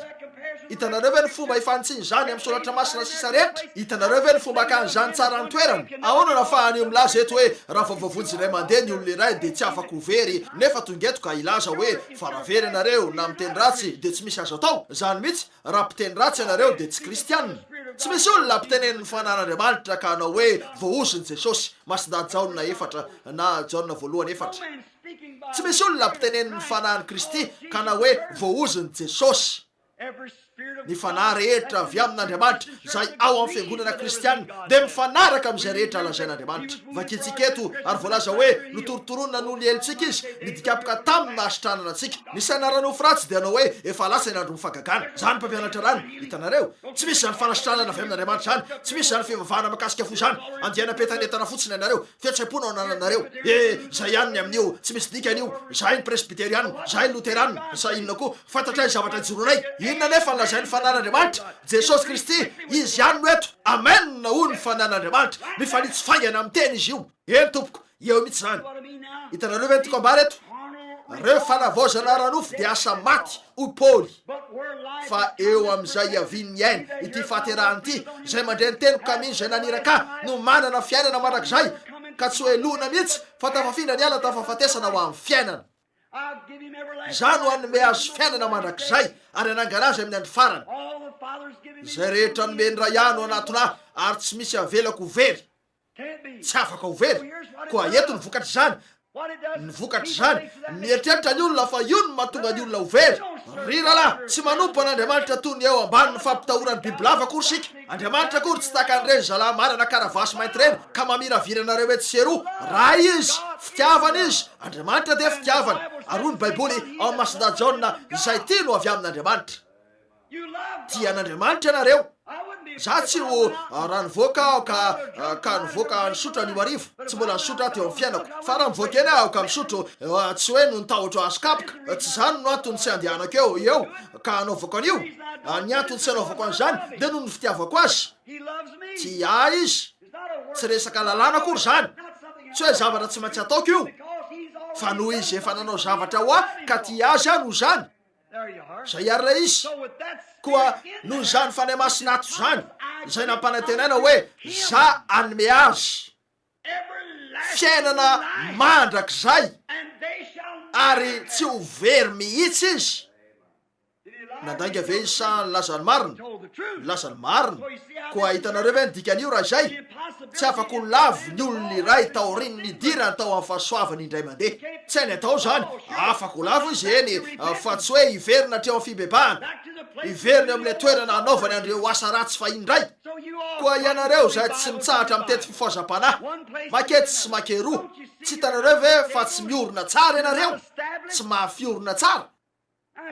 eny azo antoko hoy ianareo raha labranama tsy fantatro raha azo antoka fa Andriamanitra tsy hanome any fanompony mihitsy nefa mela ho ao amin'ny fanontsoana saingy raha tsy voaporofo ny soratra masina zany de ho fanontsoana nefa indro ny soratra masina fa manohana an'io ny fiangonana dia tsy mbola diso toerana mihitsy tamin'ny lasa ny olona mikambana amin'ny fiangonana tsy mifankahazo miady mifamaly io rehetra io ary mivelona amin'ny fiainana ara-nofo io eny kristianina nandray fanambarana androany nataon'ny ramatokely ray izay niteny tamiko fa ny vadiny de miara-miaina amin'ny lehilahy ray efa toerana maro natratrarany azy ireo ary raha vehivavy ampalalako anao fa kristianina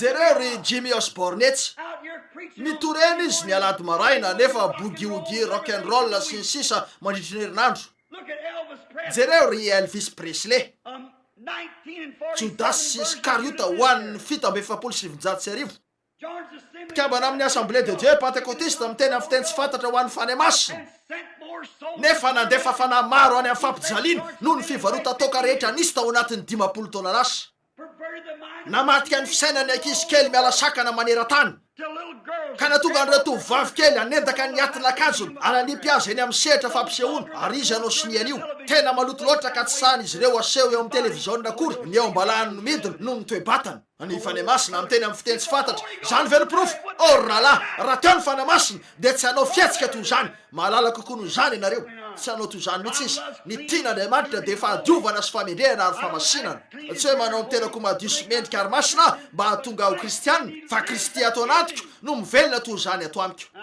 ary tia azy aho ary raha misy zavatra tsy mety ataoko de manameloka zany eo ny eo hoia Andriamanitra mamela eloka isan'andro tsy maintsy mangataka famelan-keloka isan'andro ary ianareo ihany koa toy zany mihitsy zay ianareo ihany koa fa eto raha toka ranofy ianareo de miandro lavidavitra eny fotsiny ianao hoe efa milamina ny rehetra mpikambana amin'ny fiangonana hitanareo avy eo raha miteny ratsy ianareo de noho ianareo tsy manana n'ilay finoana efa natolotra indray mandeha monja ho an'ny olona masina avy eo zibazibainareo zany ary antsonareo fanahy ratsy reo andiana olirole reo eo no ampisaranareo tenanareo hiala amin'ny fahasoavana ho amin'ny fitsarana de ho vita mandrakizay ny aminareo eo o Jesosy teny raha ianodry zany de tsy voavela eloka mihitsy na amin'izao fiainana zao na amin'ny fiainana ho avy fa ny kristianina nateraka ny fanahy de tsy afaka ilaza ratsy ny amin'io satria tsy vitany zany mifanitsy amin'io izy marina zany mahatonga ny olona miezaka miteny amiko fa io andriafo io zay miseho eto amintsika miezaka izy ireo nilaza hoe devoly io hoe zavatra namboamboarina fotsiny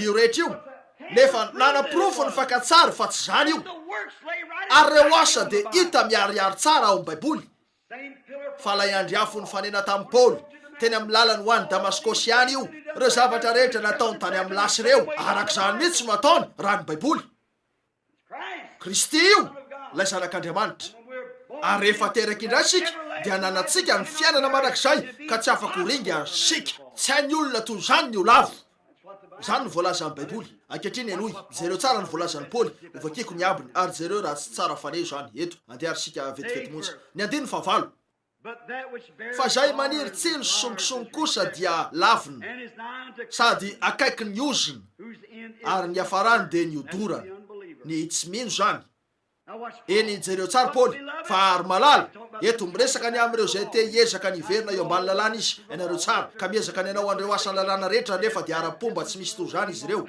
ananan'izy ireo ny batisa sy ny fametrahan-tana nareo zavatra rehetra eo nefa ary malala manantena zavatra tsara ny aminareo zahay zay ary la izy eno tsara izy eto dia zay momba ny famonjena na dia miteny zany azy fa Andriamanitra tsy mba tsy marina anadino ny asanareo sy ny fitiavana zay nasehonareo ho voninahitry ny anarany raha nanompo ny olona masiny ianareo sady mbola manompy any hitanareo ve ndrasany eto tsy miresaka ny amin'ny fahalavon'ny kristianina izy ny tsy fahafahany miverina fa miresaka izy an'ireo mpino ara-nofo zay mandany eo amin'ny endrika fanavaozana nefa ozy ho anareo zay nateraka indray ianareo zay kristianina ry malala manatena zavatra tsara ny aminareo zay tsy mitena an'ireo zavatra ireo ianareo tsy mivelona amin'io karazam-piainan'io ianareo ao amin'ny antoka miaraka amin'ny Kristy ianareo inona ny voalazany etsy aloha eny andesika keo amin'ny Hebreo 10 teo indray nisy atsika tamin'ny maraina eny andesika matoky indray eo amin'ny Efesianina 4:30 ary andeha ho rasitsika io vetivetimonja ary jereo ny voalazan'io mba nohanana zao ka tonga soratra masina efa nisy amin'ny soratra masina. Efesianina 4 andeha jerena Efesianina 4:30 andeha vakina sy jerena ny voalazan'io. Enoy aza mampalahelo ny fanahy masin'Andriamanitra. Ahoana nanaovana batisantsika tao amin'le tena fanahy iray ihany. Aza mampalahelo ny fanahy masin'Andriamanitra zay nanisina tompo-kase anareo hatramin'ny andro fanavotana anareo. Tsy zany ve vita tompo-kase ao amin'ny tenan'ny Kristy anareo tamin'ny batisa amin'ny fanahy masina, izay tsy hoe avy amin'ny fifohazam-panahy ao amin'ny ray hafa fa hatramin'ny andro fanavotana ny vatana. Zay no maizy anareo koa tsy misy fomba mihitsy hahavery anareo. Azo tahotra anareo ary zay no antony sy ny tahotra ny fatahorana, nefa ny tahotra dia miaraka amin'ny fisalasalana, ny fitiavana no miaraka amin'ny finoana. Tiako ny raiko, tsy mba matahotra azy noho ny fitiavako azy, tsy handratra izy, anao soa amiko izy. Raha natahotra azy ka hoe tsy haiko raha ataony io na tsy, hitanareo fa raha tia azy eny raha tianao ary fantatro fa raiko ianao ary tia ianao ka tsy matahotra azy satria iazona ny teninao ianao, teny fikasanao azy zany. Zany no fomba fanao ny fanan'Andriamanitra. Fa raha nanao an'izao raha nanao andria, hitanareo mahazo ny lafin'ny legalista indray ianareo. Aza mirona amin'ny lafin'ny legalista mihitsy, tsy mahomby zany. Le lafin'ny mahomby no tadiavinareo. Efa asa vitsy zany. Maty Kristy ary efa maty ny ota fony maty izy. Ary raha nanendry anareo mialoha amin'ny fiainana mandrakizay Andriamanitra, zay rehetra nomeny ray no anatona. Zay ary le izy tsy afaka very ao amin'ny antoka mandrakizay ianareo. Fa fanahy iray ihany no nanaova batisa antsika rehetra ho tena iray, ary tamin'ny fanalitra iray no nahatanterahany ho mandrakizay. Zay ary le izy tsy misy fomba mihitsy hahavery atsika. Teny zany eny tsy mahatonga anareo mahazo aina tsara ve zany? Koa ahoana no afantaranareo fa kristianina ianareo? Rehefa miara manambara amin'ny fanahy ny fanahinareo, rehefa amponareo ny fitiavan'Andriamanitra, rehefa nananareo ny fitiavana, fifaliana, fiadanana, faharipo, famoram-panahy, faharetana, fanaovan-tsoa, fahalebe-panahy. Zany de rehefa reo vokatry ny fanahy no manaraka ny fiainanareo. Tsy hoe noho ianareo mahavita mandeha amin'ny fanahy eo am'izao ritme moderne zao ka midoladola amin'ny piano amin'io karazany hoe fandizana amin'ny fanahy io. Tsy misy io lan'io rehetra io, saingo ny raisin'izy ireo amin'ny lafin'ny legalista ny zavatra rehetra. Eny ka noho zany navelan'izy ireo ankila ny fanan'Andriamanitra. Zany natonga ny hoe rehefa nanomboka naneo ny tenan'Andriamanitra dia ho reo fahadalana zany, tsy misy tina ifandraisana amin'io. Tsy mahalala an'Andriamanitra izy ireo, tsy mbola nahita an'io mihitsy, tsy afaka azo an'io izy ireo satria misy karazam-piainana hafa eo amin'izany. Tsy fantatry ny tsiparifary zay ataony vary, aina hafa no eo aminy. Toy zany eo amin'ny kristianina. Ho an'ny mpino aranofo, lay mpiambo, lay mivoakely ka manao fiakana hoe kristianina sikarabe ny eny ambavany tony ny omby manga ny Texas bortandroko. Nisy vavy nanao sorta nanao hoe mpikambana fiangonana azo antoka fa izy ny vokatra voakanareo no manaprofo fa aranofo fotsiny ianareo. Mara zany. Zany mihitsy ny amin'io. Zavatra tokana ihany no mety misy eo amin'izany, na zany tsy fahampianaran-tsaina na fanahin'ny fitsiritana no eo aminareo. Mara zany. Raha te hitondra tena tahaka an'izao tontolo izao ianareo dia hoy ny baiboly, raha tia izao tontolo izao ianareo na zay zavatra eo amin'izao tontolo izao dia tsy ao anatinareo akory ny fitiavan'Andriamanitra. Ka dia zay ary no izy. Eno ianareo laza ny baiboly ka izay no tsy maintsy ataoko. Tsy zay le izy. Mijanona mandra-panaovan'i Kristy zavatra ho anareo fa naisotra an'izany hiala aminareo io, avy eo ateraka ny fanan'Andriamanitra anareo. Tsy zay ataonareo akory fa zay nataony ho anareo. Mandra-panananareo fitiavana ka tafafindra ny ala tamin'ny fahafatesana ho amin'ny fiainana. Dia jereo avy eo ny fiainanareo raha toka amin'ny fanitsy amin'izany, tsy hoe noho ny fiezanareo manamboamboatra ny fiainanareo, fa noho ianareo ampaneken'Andriamanitra amin'ny fanahiny. Tsy ianareo no mitarika ny tenanareo amin'ny lalan'Andriamanitra, Andriamanitra no mitarika anareo araka ny lalany manokana. Tsy ianareo no mitarika fa Andriamanitra no mitarika. Eny jereo zao raha midina eo amin'ny famarana asika. Ny andiny ny faraka ambin'ny folo. Ary mbola irinay ianareo rehetra samy aneo zany fahasotono zany, mba ahazo ny fatokina be ny amin'ny fanantenana hatramin'ny farany, mba tsy hiketraka ianareo fa nahakareo mandova araka ny teny fikasana amin'ny finoana sy ny faharetana. Eny fanamariana ray fanampiny fotsiny eto. Fa Andriamanitra nanao teny fikasana tamin'ny Abrahama, ary satria tsy nisy lehibe noho ny tenany izay azo nianianana dia nianina tamin'ny tenany izy ka nanao hoe hitanao tokoa aho ary amaro dia amaro anao. Fony ny aona tamin'ny Abrahama Andriamanitra. Eny Abrahama dia nandray ny fanekena izay tsy noho ny fahamendrehany mihitsy. Misy fanekena natao tamin'ny Abrahama, fahasoavana tanteraka izany ary izay ihany. Tsy hoe olona tsara kokoa Abrahama, tsy hoe olona masina indrindra izy, fa olona toy ny rehetra ihany. Ary Andriamanitra tamin'ny fifidianana no nifidy any Abrahama satria nifidy azy Andriamanitra. Tsy hoe satria nitady an'izany Abrahama, tsy hoe satria nanao an'izao i Abrahama, tsy hoe satria olona tsara izy, satria tsy nisy nahamendrika azy mihitsy, fa fifidianan'Andriamanitra io. Andriamanitra nanakany Abrahama. Amin'izao andro zao arak'izay voalazako, ataoko fa zao isika no mifidy ny mpitoro teny sika, mandehandeha sika dia manao hoe eny niala ny diakona iray, andeha sika hitady an'izay lehilahy tsara indrindra ao amin'ity trano ity mba haka ny toerany. Niala ny pastora, andeha sika hitady haka an'izay tsara indrindra. Indraindray zany tsy mety. Rehefa nifidy olona haka ny toerany Jodasy izy ireo dia ilay olona tsy izy no azony, lehilahy mahafinaritra no azony, matia, mpanoratra ambony, manampahaizana, manana maripahaizana, oreo mifanaraka tsara aminy toerana io. Tena lehilahy ny fahitana azy, saingy tsy io ny safidin'Andriamanitra, fa io lehilahy io no nalainy nefa tsy nanao ninona ho an'Andriamanitra izy io, fa Andriamanitra nifidy aty jiosy kely masika ratsy ny faraingorona. Nakeo ity ny tarehiny sy ny sisa idiny eny aho hisambotra azy reny. Hoy Andriamanitra, misy zavatra hitako ao aminy, ampiasa azy aho dia nisety eo anatrehany Andriamanitra tamin'ny hazavana lehibe teo io ary ozy iza moa ianao tompoko. Ozy zany Jesosy, zavatra sarotra aminao ny hanipaka ny fanodronana. Nahoana ianao ny manetsika toy izany. Ary nalean'Andriamanitra io lehilahy io ary nataony ho isan'ny lehilahy mahery indrindra tamin'izay efa nanitsaka ny tany hatramin'ny nisiany Jesosy Kristy. Io ny safidin'Andriamanitra. Amin'izao andro zao miezaka sika nanao safidy, ianareo fiangonana alefa nareo etsy ty lehilahy ty ary lehilahy ry etsy, tsy natao tahaka izany fandehany. Andriamanitra no mitarika. Andriamanitra no eo amin'io rehetra io, mandritra an'io rehetra io, manerana an'io rehetra io, fa tsy hoe karazana tota-taratasy avy amin'ny fiangonana iray, fa zay lazain'Andriamanitra ny amin'io no misy, ka zay no mampiavaka azy. Mario, Andriamanitra nampanantenany Abrahama, tsy misy fepetra. Ary eto andraso kely, tsy nisy zavatra mihitsy ny ilaina nataony Abrahama. Hoy Andriamanitra efa nataoko io. Nampanantenany Adama Andriamanitra hoe ry Adama, raha tsy mikasika an'ity ianao dia velona mandrakizay, fa miandro hinananao io andro io no ahafatesanao. Hoy Adama, manotantenany amin'ny rehetra io raha ny marina. Nakeo izy ary nihinana an'io nanimba zavatra. Isaky ny nataon'Andriamanitra ny olona nanao ny fanekeny tamin'Andriamanitra na Andriamanitra tamin'ny olona iray, dia raha vain'ilay olona ny anjarany ka dia voatery nanao zavatra Andriamanitra noho ny fahitany maizy ny olona, nefa voalahatra mialoha izy ireo, voafidy izy ireo, ka voatery nanao zavatra Andriamanitra, ka dia nidin'Andriamanitra ary nanao ny fanekeny tamin'ny Abrahama. Tsy nisy fepetra. Raha nisy fepetra io dia efa ela no naverany Abrahama. Jereo any izy fa nipetraka teo Gerara, azo ny fiamorana na andainga ary nomeny lehilahy fa ny vadiny mba hamonjy ny ainy. Lehilahy ahona loatra. Nipetraka teny ivelany teny sady azo ny fiamorana. Niteny tamin'Andriamanitra hoe aza miary eto ianao mijanona eto. Mosary nampitsoka azy, nirenireny teny amin'ny toerana mora kokoa izy.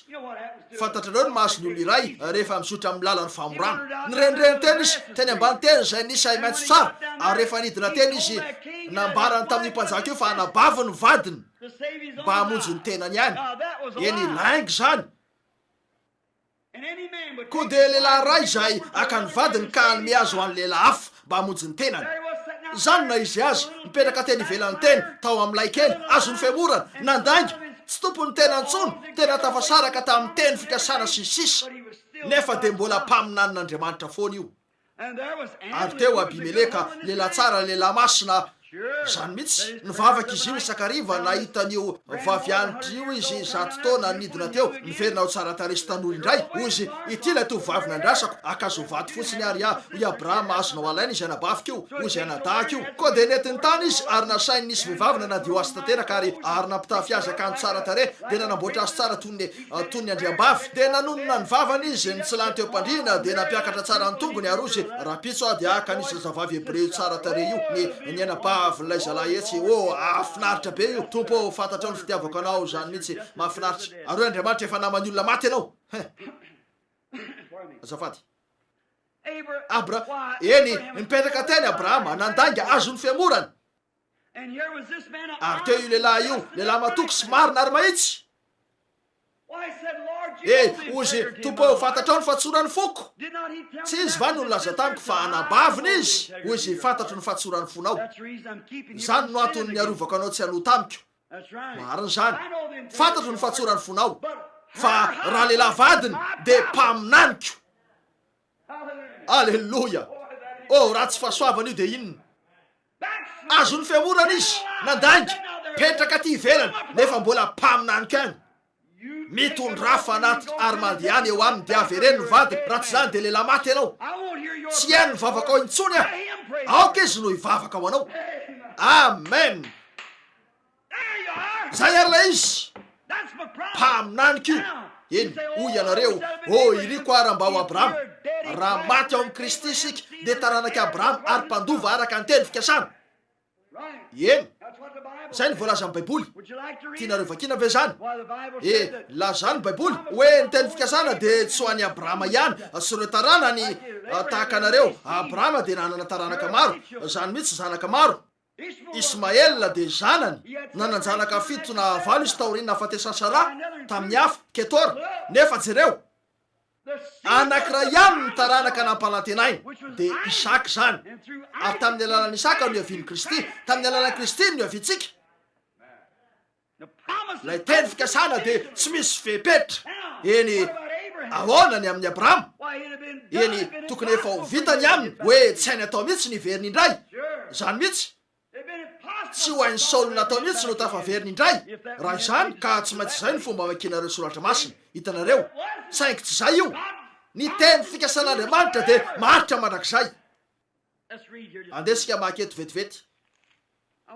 Tiako vakiny zany. Tiako anareo raha andray ny Galatianina 3:20. Ary vakio de jereo ny fampanantenana misy eo ary jereo hoe ahoana raha isika na tsy no fampanantenany 3:20. Enony eto. Eny ary. Ovakika ihany koa ny 5:20. Ry lalahy, miteny araka ny fanaon'ny olona na dia ny fanekena ataon'ny olona ihany aza rehefa vita mafy de tsy fanao ny manatsoka na manampy izany. Ary tamin'ny Abrahama sy ny taranany, tamin'ny taranany no nilazana ny teny fikasana. Tamin'ny Abrahama sy ny taranany. Ankehitriny jereo,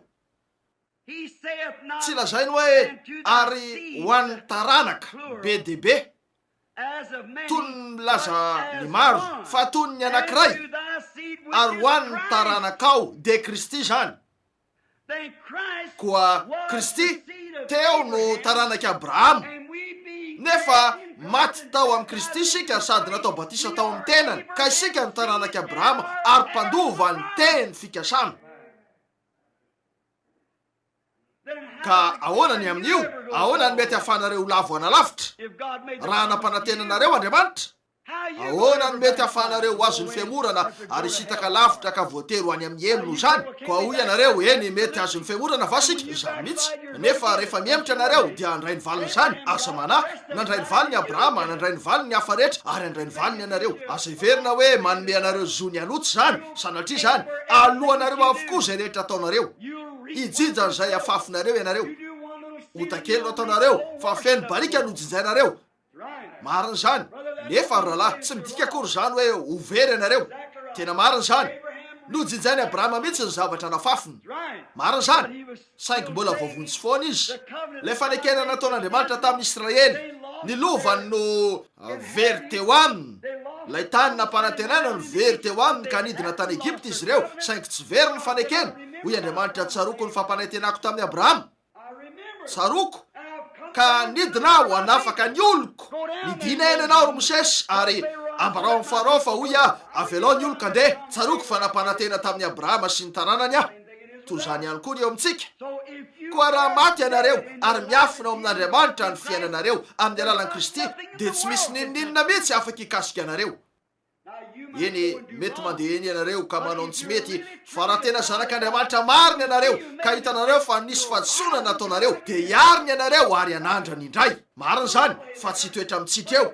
farakanosa ianareo raha tsy parifary ianareo raha tsy misy niarina ao anatinareo de lasa ianareo tsy misy vidiny io ranomarina. Ny fanjakan'Andriamanitra de toy ny olona iray manarato ka nakany an-dranomasina de nanipy an'io rehefa tonga izy de nahasokatra sahoana bibilava androngo ala ary trondro. Zany ny filazantsara rehefa toriana. Ohatra hoe iteny ampitoroteny tompo tahaka ny ralagrama miakary eny mandehany am'ry zononry ary manjono kely eo ry ralagrama eny ary raisiny aratony ary miakatra eny izy ka manomboka manarato. Oazy ianao ry ralabilina ivokeny hoe ny anipy an'ity etsy-anjorony sitoriko zany indreto izy ireo tompo fantatrao ny maizy azy ireo atsipiko indray ny arato eny ary indro izy ireo tompo eny ny sokatra de efa sokatra trany voalohany tratra tao anaty arato fotsiny ianareo marina zany ary toy zany ny olona rehetra tratra ao amin'ny fiatsepo aleloia aleloia de raina ny tompo voninahitra an'Andriamanitra aleloia tratra tao anaty arato fotsiny izy ireo de zay raha ao anaty ny fanahy sokatra ratsy io tsy elaoriny zany izy ireo de laza hoe ambanako anao fa indro fa lasa izy mandadilady miverina lay raha matoky revety ratsy ilaza hoe tena tsy azoko tsotro zao io hitanareo mijanona vetivety eo raha matoky eny aly de lasa plop plop plop mandeha miverina tsy misy dikany io rehetra io raha marina ilaza raha matomena rana hoe adiana olirolera izy ireo zay ihany ny amin'io rehetra io akeny am'ireo manatsaina kokoa no zao efa bibilava hatramy voalohany ianareo nahatratra anareo fotsiny araton'ny filazantsara de zay fa ny trondro kosa de entina eo amin'ny atabatry ny tompony efa trondro izy hatramy voalohany ny vota ho aminy de efa trondro tamy voalohany efa trondro izy ary efa fantatra Andriamanitra hatramina nydrenana zao toy zao ny trondrony aleloia. Tsaro fa miaina avy amin'ny ranopotaky iray eo ihany izy ireo sa miaina avy amin'ny lakandrano eny ray ihany izy ireo marina zany isika rehetra de natao anysotra avy tamy vatolamy fanara ihany samy ninana mana tany anefitra ka le mbasidosoa koa ninana ny mana no an'ny hafa rehetra io nefa ringana tany anefitra izy rehetra saingy roa ny voafidy ampita ary ny ampita izy ireo marina zany natao hisotra amin'ny loharano ray ihany sika rehetra nefa tsy zay rehetra misotro ny voavonjy samy natao hiaraka ioby sika rehetra samy natao hiaraka ifaly sika rehetra fa ny voafidy kosa ny voavonjy matsikaritra reo ve voalaza hoe reo fanahy roa reo amin'ny any farany de ifanakaiky tokoa ka mitaka ny tena olo voafidy raha azo atao raha azo atao hitanareo io le tena fanan'Andriamanitra voafidy ho amin'ny fiainana marak'izay ankehitriny amarana sika avera lany vilona nanohy manomboka eo amin'izay janona keto eny ary zao no lazaiko ny fanekena zay nataon'Andriamanitra mafy fahiny tao amin'ny Kristy de tsy ho an'ny lalàna zay vao natao 700 taona 700 taona tato aorina afona ny teny fikasana zany le fampanantenana nomena Andriamanitra ny Abrahama talohany sy ny lalàna akory azy fa raha avy amin'ny lalàna ny lova de tsy avy amin'ny teny fikasana intsony nefa tamin'ny Abrahama de teny fikasana no nanomezan'Andriamanitra azy tsy avy amin'ny zavatra ataonareo mihitsy tsy avy amin'izay lalàna na zay lalàn'ny fiangonanareo amin'ny fikambanana amin'ny fiangonana na zay lalàna hafa fa tena asan'ny fahasoavana tanteraka io ho anareo zay ary le izy jereo inona ary ny lalàna nanampy noho ny fahadisoana izy ambara-piavy ny taranaka zay nomena ny teny fikasana tsy mazava sy miariary be mihitsy ve zany nampiny io mba hiasa ambara-piavin'ilay taranaka de Kristy de zay nomena ny teny fikasana ary nalalitra anjely teo an-tanan'ny mpanalalana zany ary ny mpanalalana de tsy mpanalalana any irery fa Andriamanitra de iray ihany eny ijanony eto mihitsy manomboka eto ny any Ralany Vilona ho an'izao alarobia ho avy zao koa azonareo tsara ve ny voalazantsika tsy ho vitan'ny kristianina nateraky indray mihitsy ny tsy milaza akory eto hoe ny milaza tena ho nateraky indray ny tiako ambara de ny tena kristianina nateraky indray no hoe ho lavo hiala amin'ny fahasoavana tsy hainy atao zany afaka ho lavo izy marina zany saingy tsy hainy atao mihitsy nivoaka amin'io fahasoavana io Abrahama de lavo tamin'ny fahasoavana zany mihitsy natao zany nilaza tamin'ny Andriamanitra mba tsy haly eo nivoaka ny ala teo izy kanefa tsy very mihitsy akory ny fanekeny mbola voafidin'Andriamanitra trany izy mpaminany izy raha nipetraka teo mbola zany foana izy an'Andriamanitra foana izy eny Mario nilaza ny baiboly fa hovonjena avokoa ny Israely rehetra firy malala zany hoy ny baiboly hovonjena avokoa ny Israely rehetra eny ny Israely de tsy zay Israely araka ny nofo fa ny Israely avy amin'ny fanahy satria ny fanomezam-pahasoavana sy ny fiantsoana dia tsy misy anenenana. Zany ve mivoalaza ny baiboly eo amin'ny andiny manaraka mihitsy Galatiana. Eny ary hovonjena avokoa ny Israely rehetra, vovonjy ny tsirarain'izy ireo. Ahoana nahatonga antsika ho Israely no isika maty eo amin'ny Kristy ka nandray ny taranaka Abrahama ary mpandova araka ny teny fikasana. Ho Paoly tsy zay araka miseho ny Jiosy fa zay izy ao anaty zany ny Jiosy ilay nandray fampanantenana, fa isika ny taranaka Abrahama no ny teny fikasana tamin'ny alalan'i Kristy ka nanaky azy ho mpamonjy antsika manokana. Antenaiko fa hitanareo zany, antenaiko fa azonareo zany. Raha afaka hijanona kely eo amin'izany fotoana fohy ianareo, eny eo amin'io namaranantsika an'izao dia hanomboka ny Melkizedeka sika zay hitondra antsika hiverina eo amin'izao ndray. Manomboka eo avy hatrany sika mba zany dia tena mahafinaritra io rehetra io, fa no hiditra hatrany amin'ireo zavatra matavy reo sika. Eny hitanareo fa raha resinareo ny eto dia to ravakinareo fotsiny io araka ny fijery ivelany, toy ny voalazan'ilay tena trinitaire mihitsy ny fisian'Andriamanitra telo tamiko indray mandeha hoe ny Matio 3 dia tena nanambara fa telo ny eo olona telo miavaka tsara eo amin'ny Mandriamanitra azy. Oya tokony hitako zany. Hoy izy hijereo tsory teto amin'ny tipilipitry ty mihitsy izy. Hoy izy hijereo ny eto ny Matio 3. Hoy izy raha vao nivoaka ny rano Jesosy dia iny fa nisokatra tamin'ny lanitra ary hita ny fanan'Andriamanitra toy ny voromalala, ary ilay feo avy any an-danitra nanao hoe ity no zanako malalako izay sitrako nenana, ko anisy telo teo, ilay zanaka teo amoron-drano, ilay fanahy masina teo anelanelany ary ny ray teny ambony. Oya rahalahy, tsy mivaky toy zany ny soratra masina. Zay no eo. Vakio ndray zany de jereo raha zay. Eny izao ny sary omeny. Eto Andriamanitra ilay zanaka, eto Andriamanitra ilay ray, eto Andriamanitra ilay fanahy masina toy ny voromalala. Eny jereo tsara. Hoy ny baiboly, rehefa natao batisy Jesosy, nivoaka avy hatrany avy teo amin'ny rano ilay zanaka, indro nisokatra teo ambony ny lanitra ary nisy feo teny hoe nahita ny fanahan'Andriamanitra izy, ny fanahan'Andriamanitra toy ny voromalala. Tsy olo-kafa no teo amboniny teo, fa io fanan'Andriamanitra io ilay voromalala teo amboniny. Ary nisy feo tonga nanao hoe ity no zanako malalako izay sitrako honenana. Eny vakio ny Matio 3 ary jereo raha tsy zany voalazany. Hitanareo tsy hoe olona telo, tsy zany mihitsy. Ary toy zany koa ny eto dia tsy milaza hoe tsy hain'ny olona iray atao niverina eo rehefa azony fiamorana izy. Tsy zany voalazany eo, tsy zany voalazany eo. Ho zany tsy hain'ny olona iray atao mihitsy niverin-dalana mba havaoziny indray rehefa teo indray mandeha izy. Tsy vitany ny anao zany. Hoy ny baiboly, zay naterak'Andriamanitra no tsy manota satria tsy mahay manota izy. Satria ny voan'Andriamanitra no mitoetra ao aminy ary tsy mahay manota izy. Ahoana ny mety antsona ho mpanota nefa misy fanaritra natao eo mba hisolo toerana? Ahoana no afahako faty nefa efa voaloha ny fahafatesana tokony aho? Ahoana no afahako faty nefa nanako ny fiainana marak'izay? Ahoana no afahako toy zany? Tsy afaka isy zany. Ahoana raha mahazo fahazon-dalana ny soratany be ny tanàna eto aho, ny andeha 100 kilometatra isan'ora eran'ity tanàna ity, nefa isy polisy ve sambotra noho ny nandehanako 100 kilometatra isan'ora? Ahoana ny mety isin'izany? Manana fahazon-dalana avy amin'ny be ny tanàna izay milaza fa azoko atao io. Tsy afaka hisambotra izy ny ataony, afaka hitsoka korika sy sisa rehetra izy ary azoko tsirara iny zany, tsy midika hoinina amiko io, efa nanako ny fahazon-dalana. Ahoana ary no afahako eo raha iny fa efa maty ho ahy Kristy ka tonga fahamarinany aho noho ny fahasoavany sy ny fitiavany ahy? Ahoana no afahako manota raha iny fa misy zavatra manelanelana amin'Andriamanitra, misy fanatitra? Tsy mahay manota aho. Tsy vitako zany. Tsy mahita mihitsy Andriamanitra. Kristy no hitany. Mijoro eo amin'ny toerako izy. Ary rehefa misy zavatra tsy mety ataoko, Kristy no maka ny toerako. Ataoko ny fibebahako diso aho. Izy ny marina Tompo. Fantatrao ny foko, fantatrao raha niniko atao io na tsy. Nefa diso aho, mamela ahy. Tsy mahita an'io mihitsy Andriamanitra. Ny ran'i Jesosy ny nanarona ahy tamin'ny fotoana rehetra io. Ka ahoana ary no mety ahitan'Andriamanitra ahy? Ahoana no ahafahany manisa ota ahy? Nefa tsy hainy atao zany. Raha vao ataoko io dia voavela. Marina zany.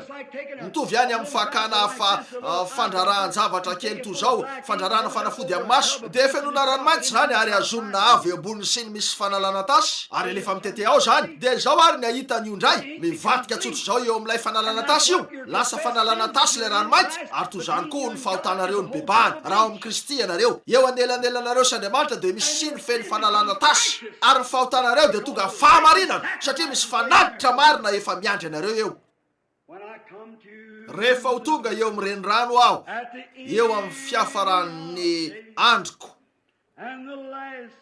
ka nivoaka ny rivotry ny fahoriana farany, misy fisainany iray mahafaly ahy ka mahatonga ny foko ho ravo tsy ampitany Jordanina irery aho.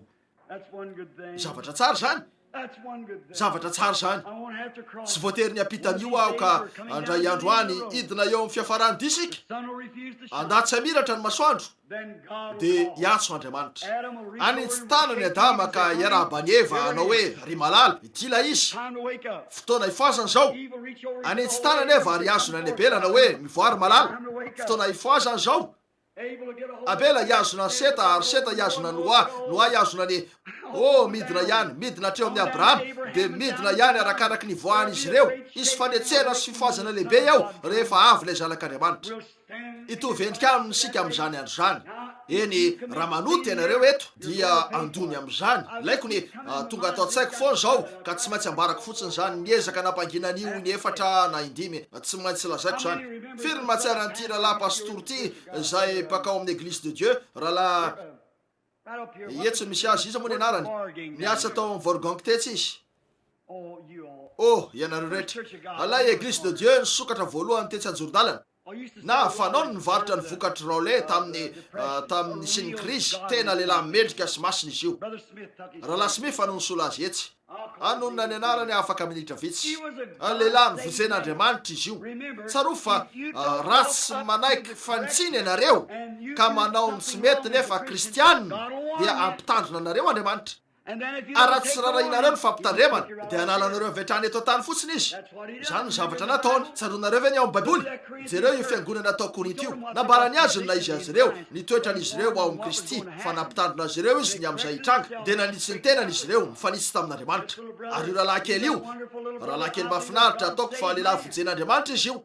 Ary nahazo asa izy tetsy amin'ny tao amin'ny Vorgang. Raha misy mpanaradia azy mipetraka eto antanaiko fa tsy eritreretinareo aho fa tsy fantatro ianareo raha mipetraka eto fa Ramse, rahalahy Ramse. Firy mahatsiaro any rahalahy Ramse tetsy amin'ny Église de Dieu entoko tsaronareo lehilahy tsotra mahafinaritra. Ary fanao ny nakao an-tranoko ary nifampiresaka zay de nipetraka teo zay sady nitomany ary nifamiatarana tena kristianina. Ndray andro niditra teo aho tam'izay avy nanao fivoriana tany ampitan-dranomasina nanamarina ny fiarako de hoy rahalahy Ramse inona no azoko atao anao ry Billy? Hoy amarino kely io rahalahy Ramse sinoa ny menaka eny ary hoy izy azo atao tsara. Hoy izy ne tsara ve ny fivoriana nataonao? Hoy rahalahy Ramse nafinaritra zany. Hoy iriko raha afaka hiaraka amiko ianao indraindray. Nahoana moa ianao tsy miaraka amiko? Hoy izy tsy manompo ny tompontsony ary Billy. Taitra be hoy ahoana hoy ianao? Somary lasa fotsiny izy hoe tsy manompo azy tsony de lasa izy. Hoy anakapo lasa fotsiny izy. Nandeha nisy toerana nalehako. Niverina de niditra tao amin'ny fiarako. Nakany an-trano aho de nanompoka nieritreritra any amin'izany tsy manompo ny tompontsony aho. Nataony tompo tatapoky niverina anaton'azy ndray ka de hoy rimeda andraso kely ny trano. De niditra ary nakao amin'ny fiarako ary niverina nijanona teo ndray. Niditra tao amin'ny Vorgang. Hoy ry rahalahy Ramse te antany anao aho. Hoy eny ary Billy ahoana zay? Hoy ianao teo hoe tsy manompo ny tompontsony ianao. Tsapa fotsiny ianao iny sa tsy zany? Hoy izy tsy. Hoy ry rahalahy Ramse tsy zay kosa ny tianao ambara. Hoy izy zany ka. Hoy motsy ty azy va ianao? Hoy izy raha ty azy de ho nanompo azy sa tsy zany ry Billy. De lasa izy. Hoy anakapo rahalahy Ramse. Hoy izy tsy te resaka any amin'izany tsiny no dia niditra tao amin'ny efitrano nanidy varavarana. Arô fantatra leo tsara antsapa rehefa tena vesarina toy zany. Tahaka ny manala mofo eny amin'ny zazakely ray na toy zany ianareo tsara. Hoy nakapo ahoana tsy afaka isy zany azo antoka fa nisy zavatra nanjoan'ny rahalahy Ramse. Ary nisy tovolahy kely mainty hoditra natao hoe Jimmy paketa am-piangonana izy ny tongony ilany de ianareo tsara somary mandriga izy. Adiniko ny anarany miasa amin'ny Vorgang izy mpitondra fiara vaventy. Nifanena tamiko izy ary hoy izy fantatra moa ry pastora Branham? Hoy izy tsy fantatro ny manjoa io mpampianatra Ramse io. Hoy izy niteny tamin'ny andro andro iny hoe isika rehetra eto de matahotra na de nanokatra ny vavantsika azy. Hoy izy lehilahy nanana toe-panahy mendrika ianao nefa hoy izy nalainy ny taratasiny mampitory teny ary nakeo amin'ny fanaripako izy de ndrovitiny zany ary natsipiny tao amin'ny fanaripako. Ary hoy izy tsy misy lako an'ity tsony. Hoy izy tompoko. Hoy izy tsy tokony hanao an'izao ianao. Hoy izy ry Jim tapitra nanompoky ny tompo. De nitoizany ihany hoy izy tsy zao ny tena tianao atao e. Ary hoy izy de nambarany nanasa azy ho tonga izy mba hikiky ny sopapany tamin'ny fetin'ny asa ataoko fa zay. Ary hoy izy tika anao raha ho tonga anampy ary Jim. Hoy izy anampy anao rehefa avy any am-piangonana fa ho any am-piangonana aloha. Nolazainy fa nidina teny izy ary nikiky ny sopapany fiarany Andriamato Ramse. Hoy izy ry Jimmy miodina ny renirano midy ilay mpivarotra zava-pisotro etsy. Miodina ny renirano ary vidiany labiana kesika iray hoy izy ry atora mise meloka amin'ny zavatra maro asaiko tsy meloka mihitsy amin'ny fividianana kesikela-be raha ho an'ny mpanompon'ny tompo. Hoy izy tsy tompoko, tsy hanao an'izany mihitsy aho. Ary izy andeha vidio zany ry Jim. Hoy izy ry atora mise hokikisako ny sopapanao fa raha mila labery ianao dia andeha vidio an'ny tenanao. Hoy izy tsy zany mihitsy no andeha vidy zavatra toy izany ho an'ny mpanompon'ny tompo. Ka dia nakao amin'ny fiaran'ny Jimmy raha mise niodina ilay renirano izy dia niverina somary tesitesitra niaraka tamin'ny kesikela-be raha sotro an'io. Nanomboka nitotongana izy ary narary. Hitanareo, tsy vitan'Andriamanitra ny resaka taminy. Nampitandrina azy nataoko io rehetra azoko natao io. Nakeo amin'ny rahalasy mify ary nampitandrina azy niezaka nanao ny rehetra azo natao tamin'io ny olona rehetra. Na izany aza nanivigivin-doha fotsiny izy. Inona no nitranga? Narary izy ary maty. Izany no maneho fa lehilahy voavotsy izy raha tsy vitan'Andriamanitra ny ahatonga azy hitondra azy akatoa dia voatery ny anala azy eto tany izy ka hitondra azy any an-trano. Izany indrindra ny voalaza amin'ny Baiboly. Izany nampanantenain'ny Baiboly. Raha tsy manaiky fanitsiny ianareo dia tsy maintsy mody any an-trano. Koa dia tsy afaka nahary ianareo Andriamanitra taorinina aminjeny ianareo. Saingy azo miahena ny andronareo ety ary asainy alohanareo ny ota rehetra nataonareo. Noho izany raha manoty ianareo dia tsy maintsy handony zavatra nataonareo. Tsaroa fotsiny izany. Koa eny ny tompane ombanareo inoka an'io hariva fa vovonjy rahalahy Ramise. Izany mihitsy inoko izany. Saingy tsy sitrany fotsiny ny akatoan'Andriamanitra. Ary efa tsy sitrany ny akatoan'Andriamanitra dia voatery mitondra azy ho any an-trano Andriamanitra. Izay ihany no mety izy satria inona nisy teo? Ampitondra helatra sy fahafahambaraka eo amin'ilay raha izay nanamasinana azy izy. Tsy izany ve fa nanao ny fanekena ho zavatra tsy masina? Ka tsy izany mihitsy va ny voalazan'ity epistily ho an'ny Hebreo ity? Hitanareo, tsy hainy atao ny overy fa ampitondra helatra sy fahafahambaraka izy ka dia voatery nanaisotra azy teto an-tany Andriamanitra ary mitondra azy tany an-trano. Izany indrindra no tsy maintsy mitranga. Eny hitanareo anie ny tompo raha hanondrika alohantsika fotoana fosika mba hivavaka. Ankehitriny ry ray masina sy be fahasoavany indrindra ô, tena feno fankasitrahana anao zahay ny amin'ny teny fikasana ananay fa tsy handao anay mihitsy ianao na afoy anay. Nampanantena ianao fa hiaraka aminay na mandritra ny fiainana ary amin'ny fahafatesana dia hoe ho anila anay ianao. Nampanantena anay ianao ny anananay fiainana mandrakizay. Nomenao anay maimaimpao zany, tsy ho very eo aminay mihitsy zany. Izay rehetra manatona no manana fiainana mandrakizay. Ary raha fiainana mandrakizay io dia tsy manam-piafarany zany. Ary ianao nampanantena fanangana anay amin'ny andro farany. Izany no mahatonga anay feno fankasitrahana. Feno fankasitrahana zay fa mampianatra anay an'izany ny teninao. Manome anay fanantenana feno toko zany. Mahatonga anay mahalala fa fitiavana ny rainay.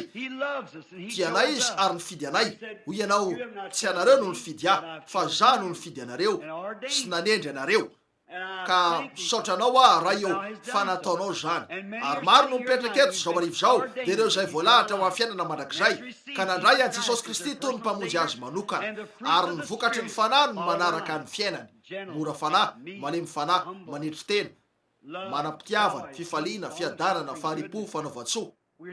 Mankasitraka tokoa zay ny amreo ary mangataka zay raha eo. Raha misy olona eto zao arivo zao ka tsy manana an'ireo vokatry ireo manaraka azy fa miakina amin'izay zavatra mampitolagaga hoe noho izy ireo nisy fotoana tsy nahatombona hoe noho izy ireo azony fihetsepo na tsapana azo aina ka mety ny kika mety nanao zavatra maro.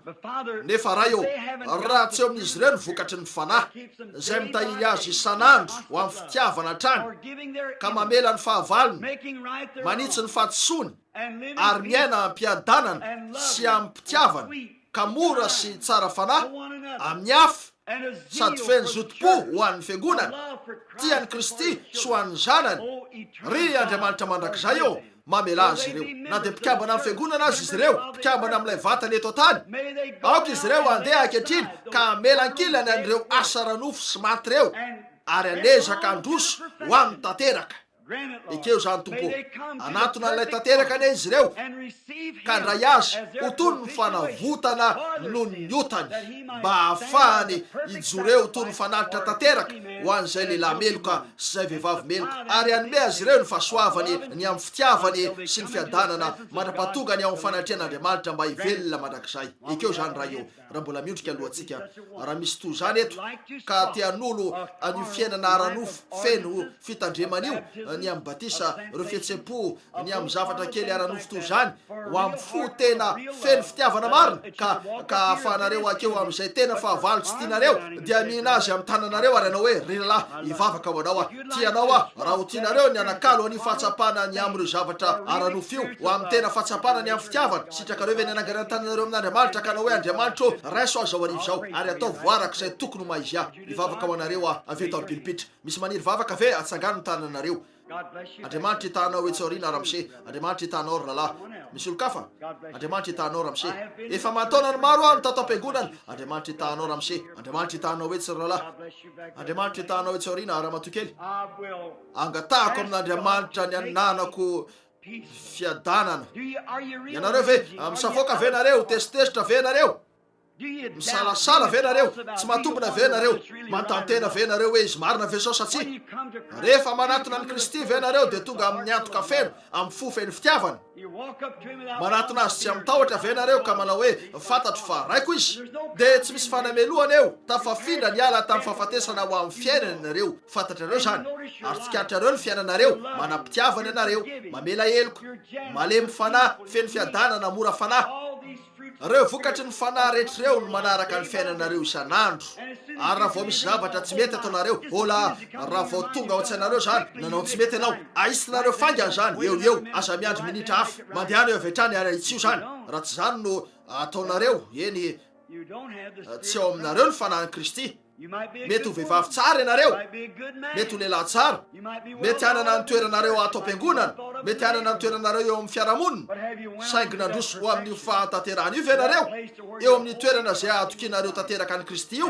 ka noho zany no anomezana anareo ny tombo-kase Abrahama nino an'Andriamanitra ka ny saina ho fahamarinany zany avy eo nomen'Andriamanitra azy ny tombo-kase ny famorana ho tony ny fanamafisana eny ho ianareo inoko Andriamanitra nanao ny fibebahako kanefa nomen'Andriamanitra nareo ve ny tombo-kase ny fahany masina manohana ny fiainanareo ny amin'ny fitiavana fifaliana reo vokatry ny fanahy mba naprofo fa vaovonjy ianareo raha tsy nataony zany dia tsy mbola nahafantatra ny finoanareo izy nataonareo fotsiny fibebahanareo sy nanaka an'io izy misy zavatra tsy ara-dalàna eo sitrakareo ary ve ny andray azy atsangano tananareo raha mbola misy olo-kafa alohan'ny ivavahana andriamanitra hitanao ry zatovovavy andriamanitra hitanao etsorina ihany koa andriamanitra hitanao eny ary misy olo-kafa ve alohan'ny ivavahana eny ary andriamanitra hitanao etsorina ranabavy andriamanitra hitanao ralahy andriamanitra hitanao ralahy andriamanitra hitanao ralahy akeo marina zany folo eo 5 ny tanana nitsangana andesika ivavaka ry tombosoa eo amin'ny sezany eo no ahitana izy ireo alitara eo amin'ny sezany eo amin'izay hipetrahana izy ireo mankehitriny no nyresahanao tamin'ny fony hoe diso izy ireo teo amin'ny sezany izy ireo no nametrahanao fanirina tao ambony hoe maniry nitovy kokoa amin'i Jesosy izy ireo tia ny ova ny fiainany tia ny alemy fanahy sy anelitry tena tia ny mora fanahy sy ho feny faharetana tia ny maharo-po mandefitra tiany ny tena hitovy amin'ny kristianina tena hitovy amin'ny Kristy ka tonga zao toy zao ilaza raha eny an-dalana izy ireo hoe tena kristianina io lehilahy io tena kristianina io vehivavy io izy ireo ny tena olona tsara sy mora ary malemy fanahy indrindra ekeo zany tompo ny andraisana izy ireo azany fahatsapana zany anio arivo ary engene izy ireo ka tsy akina amin'izay mety ho vitan'ny fiangonana na ny fikambanany amin'izay fiangonana any na zay anara-piangonana any na koa eo amin'izay fietsepony eo amin'izay mety mampitola gaga na zay karazana fietsepo na zay zavatra nitranga hoe mety efa nika izy ireo niteny tamin'ny fiteny tsy fantatra na zavatra hafa koa ry Andriamanitra manrak'izay eo aoka izy ireo tsy anandrana ny anakina ny fakanesana any an-danitra eo amin'izany satria hitanay matetika loatra ny tsy fahombiazany zany ary laza ianao fa tsy ahomby zany fa raha ny fiteny tsy fantatra dia hitsahatra eo amin'izay misy faminaniana ho foany zany eo amin'izay misy fahalalana ho foany zany reo zavatra rehetrareo na dia ny fanomezam-pahasoavana azy reo fagaganany amin'ny fanasitranana hifarany zany rehetra zany io fitiavan'Andriamanitra io ihany no aharitra Andriamanitra ahary an'izany eo am-pony izy ireo any ianao avelao izy ahalala fa ny fanahy no mamoaka vo ataovy zany ankehitriny tompo raha miandry anao zahay satria angatanay amin'ny anaran'i Jesosy zany amen.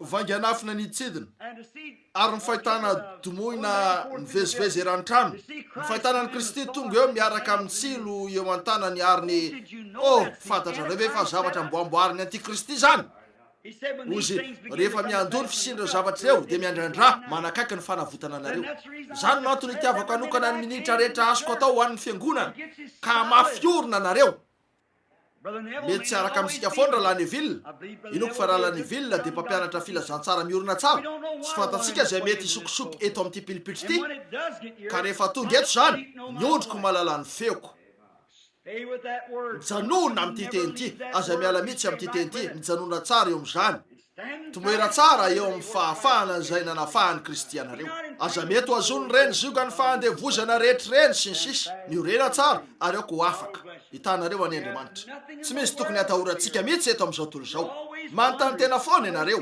tsikatro fa misy tonga hivavahana misisika eo amin'ny laharana izy ireo vao mahita fitoriana fanasitranana manaraka izy ireo dia makeo amin'itsy laharana itsy maketsy amin'ry laharana ry tsy manameloka azy ireo mezaka ny ahita fahasalamana izy ireo sangy tsy araka ny tokony ho izy ny anaovany anio ny tsy tokony ataona ataonareo tsy araka izay nolazain'Andriamanitra atao hitanareo rehefa mandroso amin'ny pasa iny eo amin'ny seza fiandriana ny fahasoavany ianareo ka mininy hoe mangatady omena ianareo dia mitoery eo amin'izany izay ny fomba fanaovana azy fa tsy ny fitetezana toby isan-karazany na fiangonana isan-karazany na fivoriana fitoriana isan-karazany eny nataon'izy ireo andiana fahadalana reny fivoriana fitoriana ny fanasitranany reny izany mihitsy izay no ataon'izy ireo tonga eo amin'ny faritra izany hoe misy an'ireo olona be fahalalana mijerijery eo izy ireo ary manontany tena ny amin'io rehetra io izany tsy mila an'ireo zavatra eo Andriamanitra tsy hoe ny amin'ny fivoriana ny ivelany tokony isy fanasitranana ny fanasitranana dia tokony isy eo amin'ny fiangonana tsirairay avy ny fiasan'ireo fanomezam-pahasoavana rehetra eo nefa aza indraindra ny fanomezam-pahasoavana reny aza sina lanjany ny amin'ny fanomezam-pahasoavana raha te ampiasanareo amin'ny zavatra iray Andriamanitra dia atao zany kanefa ilay mpanome tadiavina Martin Luther raha vao niteny tafiteny tsy fantatra izy dia nisy nanontany azy hoe nahoana ianao tsy nitory an'io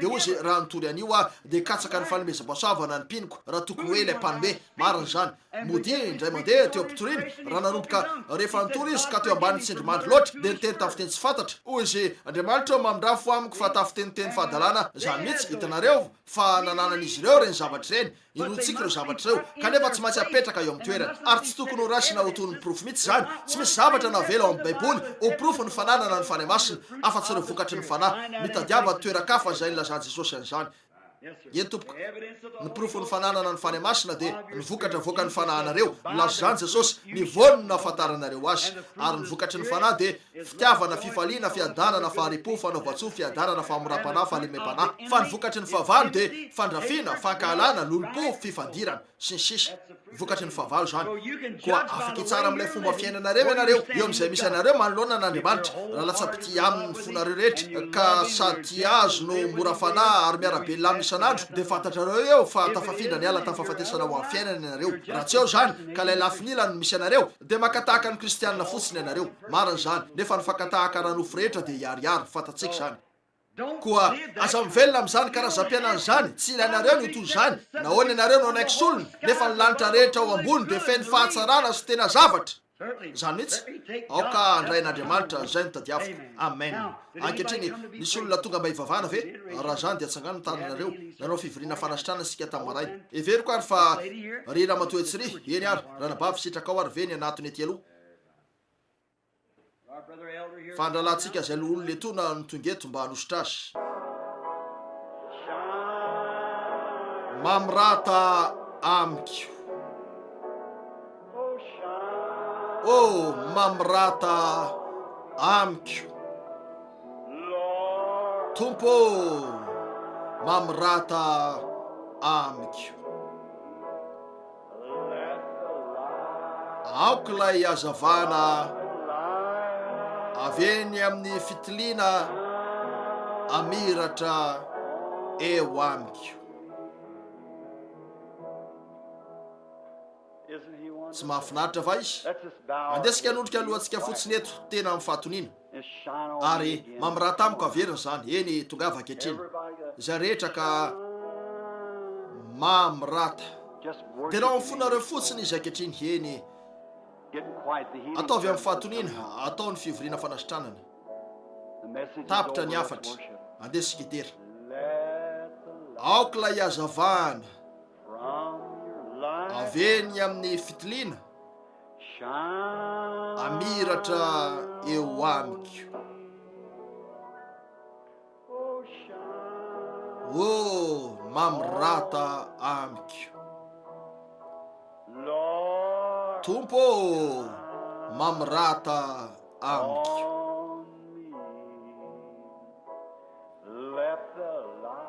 aokilay hazavana from the light avy eny amin'ny fitiliana shine amiratra eo amiko. on me, just to be like Jesus, Nitovy amin'ny Jesosy fotsiny, to be like nitovy amin'ny Jesosy. Oh, on earth, eto an-tany Lord, iriko fatratra to be ny like itovy aminy, all through mandritra ny life fivahinianana rehetra from eto an-tany hatrany amin'ny voninahitra. Ny itovy amin'ny any no angatahako.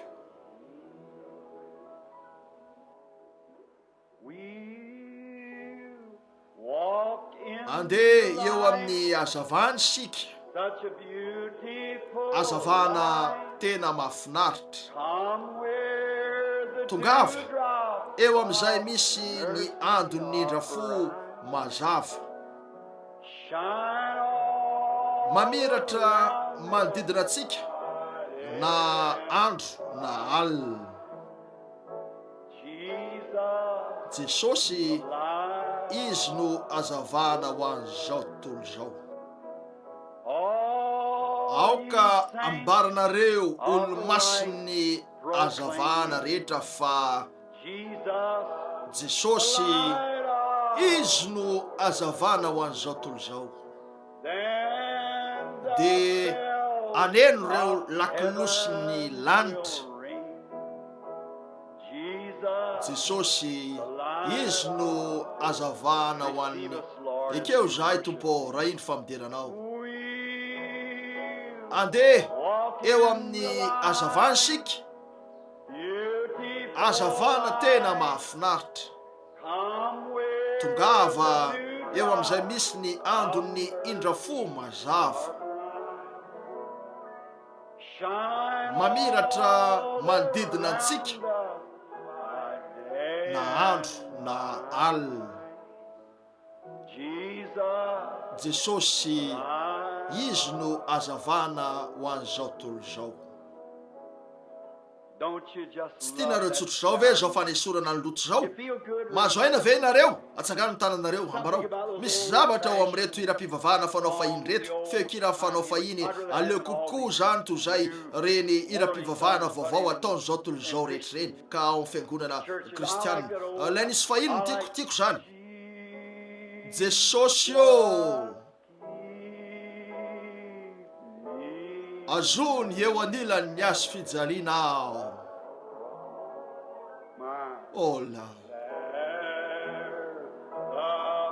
misy loharano sarobidy eo.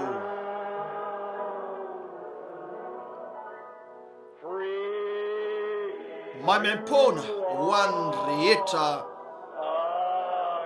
lakan-drano ho fanasitranana.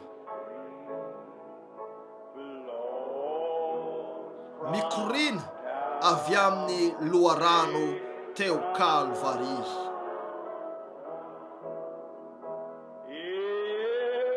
Ny azo fijaliana, ny azo fijaliana, oh, ho voninahitro mandrakizay io.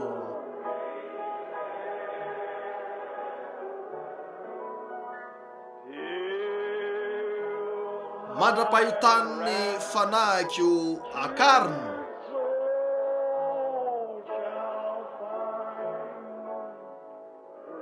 fitsaharana any andafin'ilay renirano. afaka hiala mora foana amin'ity tontolo tia rehefa irainy zany ary anareo tena mahafinaritra milamina avokoa ve ny rehetra fantatrareo tsara faly afanalamiko avokoa ny ahy ary ny anareo ny trosa fahiny dia ny lamina efa ely zay nambarako azy hoe tompo tsy te hisy olana rehefa ho tonga eo amin'ilay renirano tiako ny anana antoka ankehitriny te halala azy aho te halala azy aho misy lavaka lehibe sy mazina napetraka eo alohany tsiraraintsika eo amin'ny faritra io no izy iro atsika isaky ny mitempo ny fosika dia mihamanakaiky hatrany saingy rehefa ho tonga eo tsy tiako ah raha tsy hatombona toy ny kanosa fa tiako ah raha andrakotra ny tenako amin'ny akanjo ny fahamarinany dia hiditra amin'ny fahalalana an'izao hoe malala azy amin'ny herin'ny fitsanganany aho ary rehefa miantso izy dia voaka eo anivony maty aho ny finoko mibanjina anao handesika iran'izany zao ny finoko mibanjina anao ry zanak'ondry tao Kalvary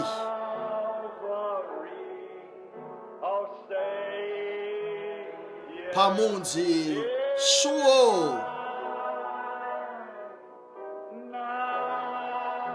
eny enoy aho raha mivavaka esory ny fahotako rehetra